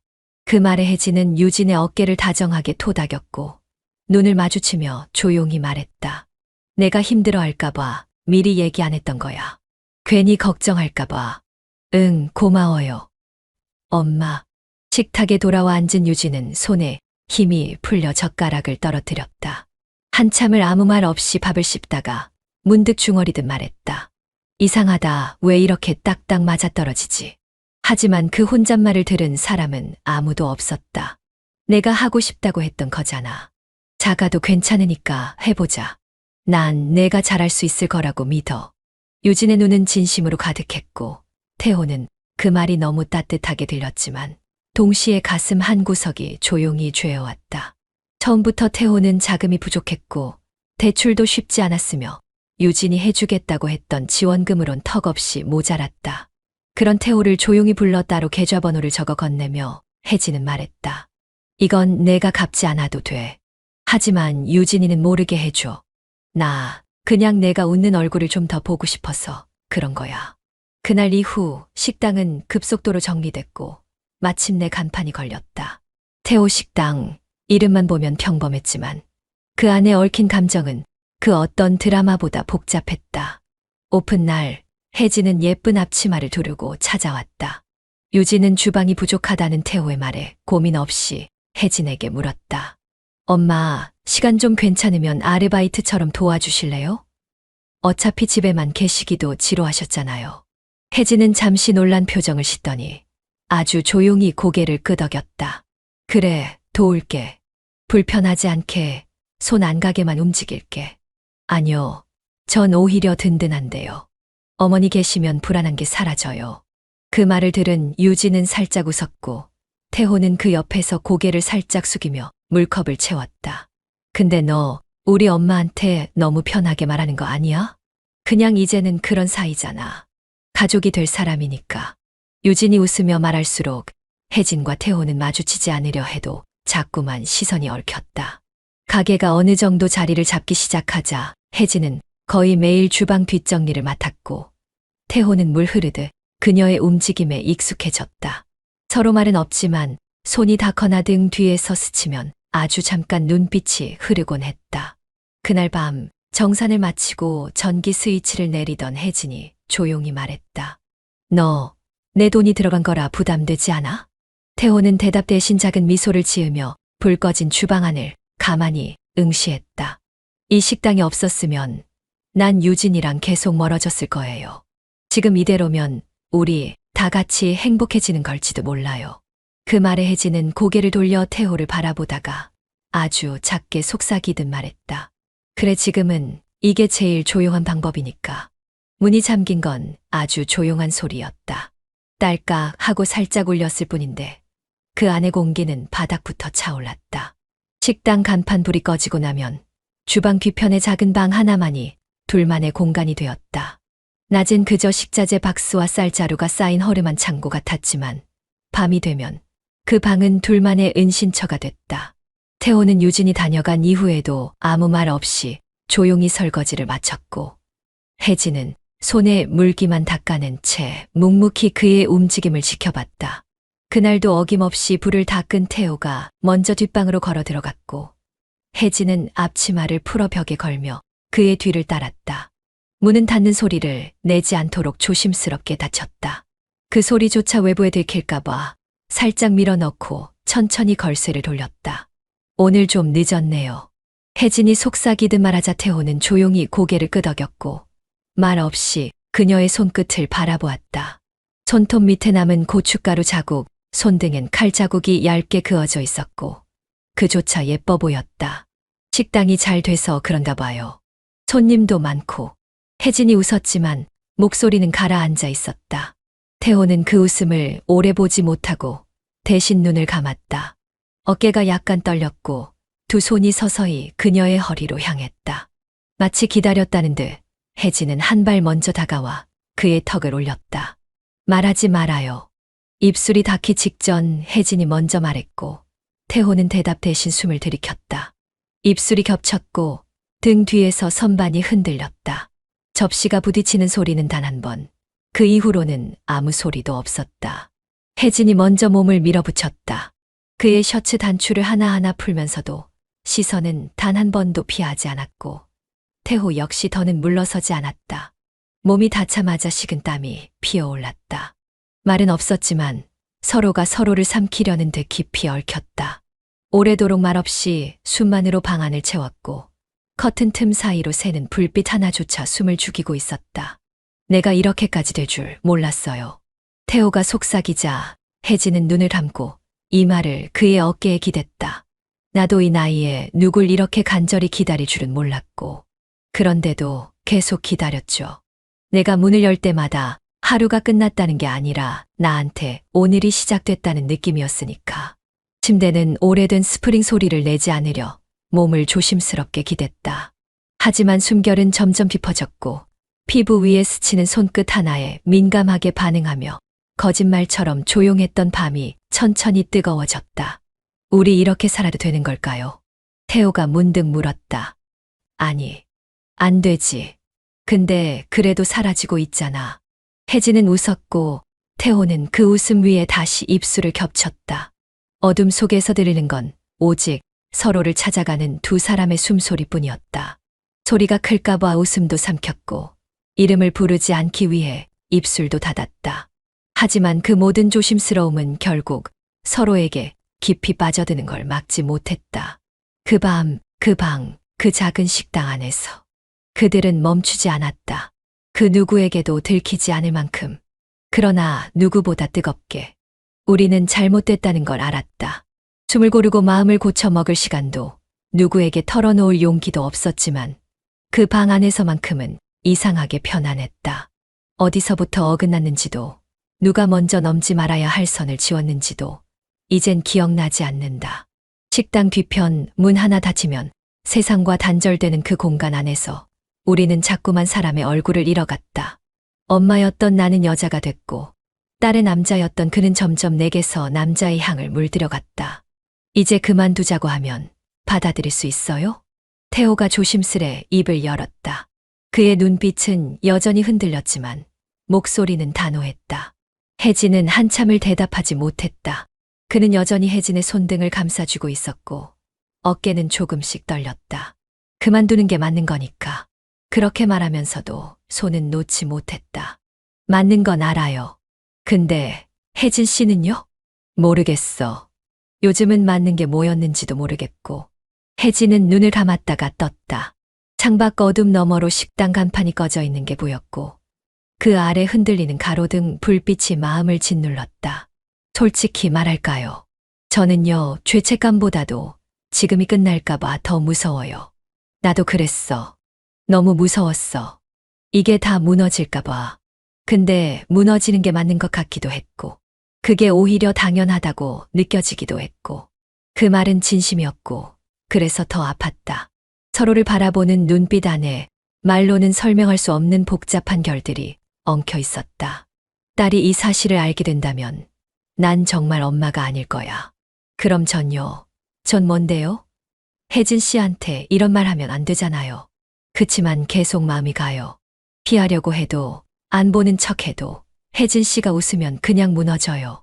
숨이 가라앉았고 그 정적 안에서 눈빛만이 흔들렸다. 누군가는 잘못됐다고 말하겠지. 누군가는 더럽다고 무너졌다고 말할 수도 있겠지. 하지만 혜진은 알고 있었다. 가장 무너졌던 건 자신이 가족을 지키려 애쓰며 살아오던 바로 그때였다는 걸. 남편은 늘 침묵했고 딸은 자라나며 점점 멀어졌고 자신은 혼자 식탁을 닦고 벽지를 다시 붙이며 겨우 하루를 버텼다. 그런 날들 속에 누군가 조용히 문을 열고 들어와 따뜻한 밥을 먹고 웃는 얼굴로 오늘도 수고 많으셨어요라고 말해줬다. 그게 태호였다. 그 짧은 한마디가 혜진을 여자로 다시 태어나게 했다. 난 이 관계가 틀렸다는 걸 안다. 근데 정말 나쁘기만 한 걸까? 모르겠어요. 그냥 나도 태호 씨 앞에서 사람이고 싶었어요. 그 말은 모든 걸 정리해주는 듯 했고, 동시에 어떤 것에도 답이 되지 못했다. 그날 밤 혜진은 아무 말 없이 그의 손을 꼭 잡았고, 태호는 눈을 감고 그 손을 끌어안았다. 그들의 마음은 엉켜 있었지만 묶여 있지는 않았다. 서로가 서로를 택한 건 맞지만 결국 책임은 나눌 수 없는 것이었다. 식당은 계속 운영됐고 혜진은 그곳에서 아르바이트를 하듯 낮을 보내고 태호는 매일 문을 잠그고 방 안에서 혜진을 기다렸다. 그리고 어느 날부턴가 둘은 말하지 않기로 했다. 이 감정의 이름을, 이 시간의 무게를 우리는 잘못됐다는 걸 알았다.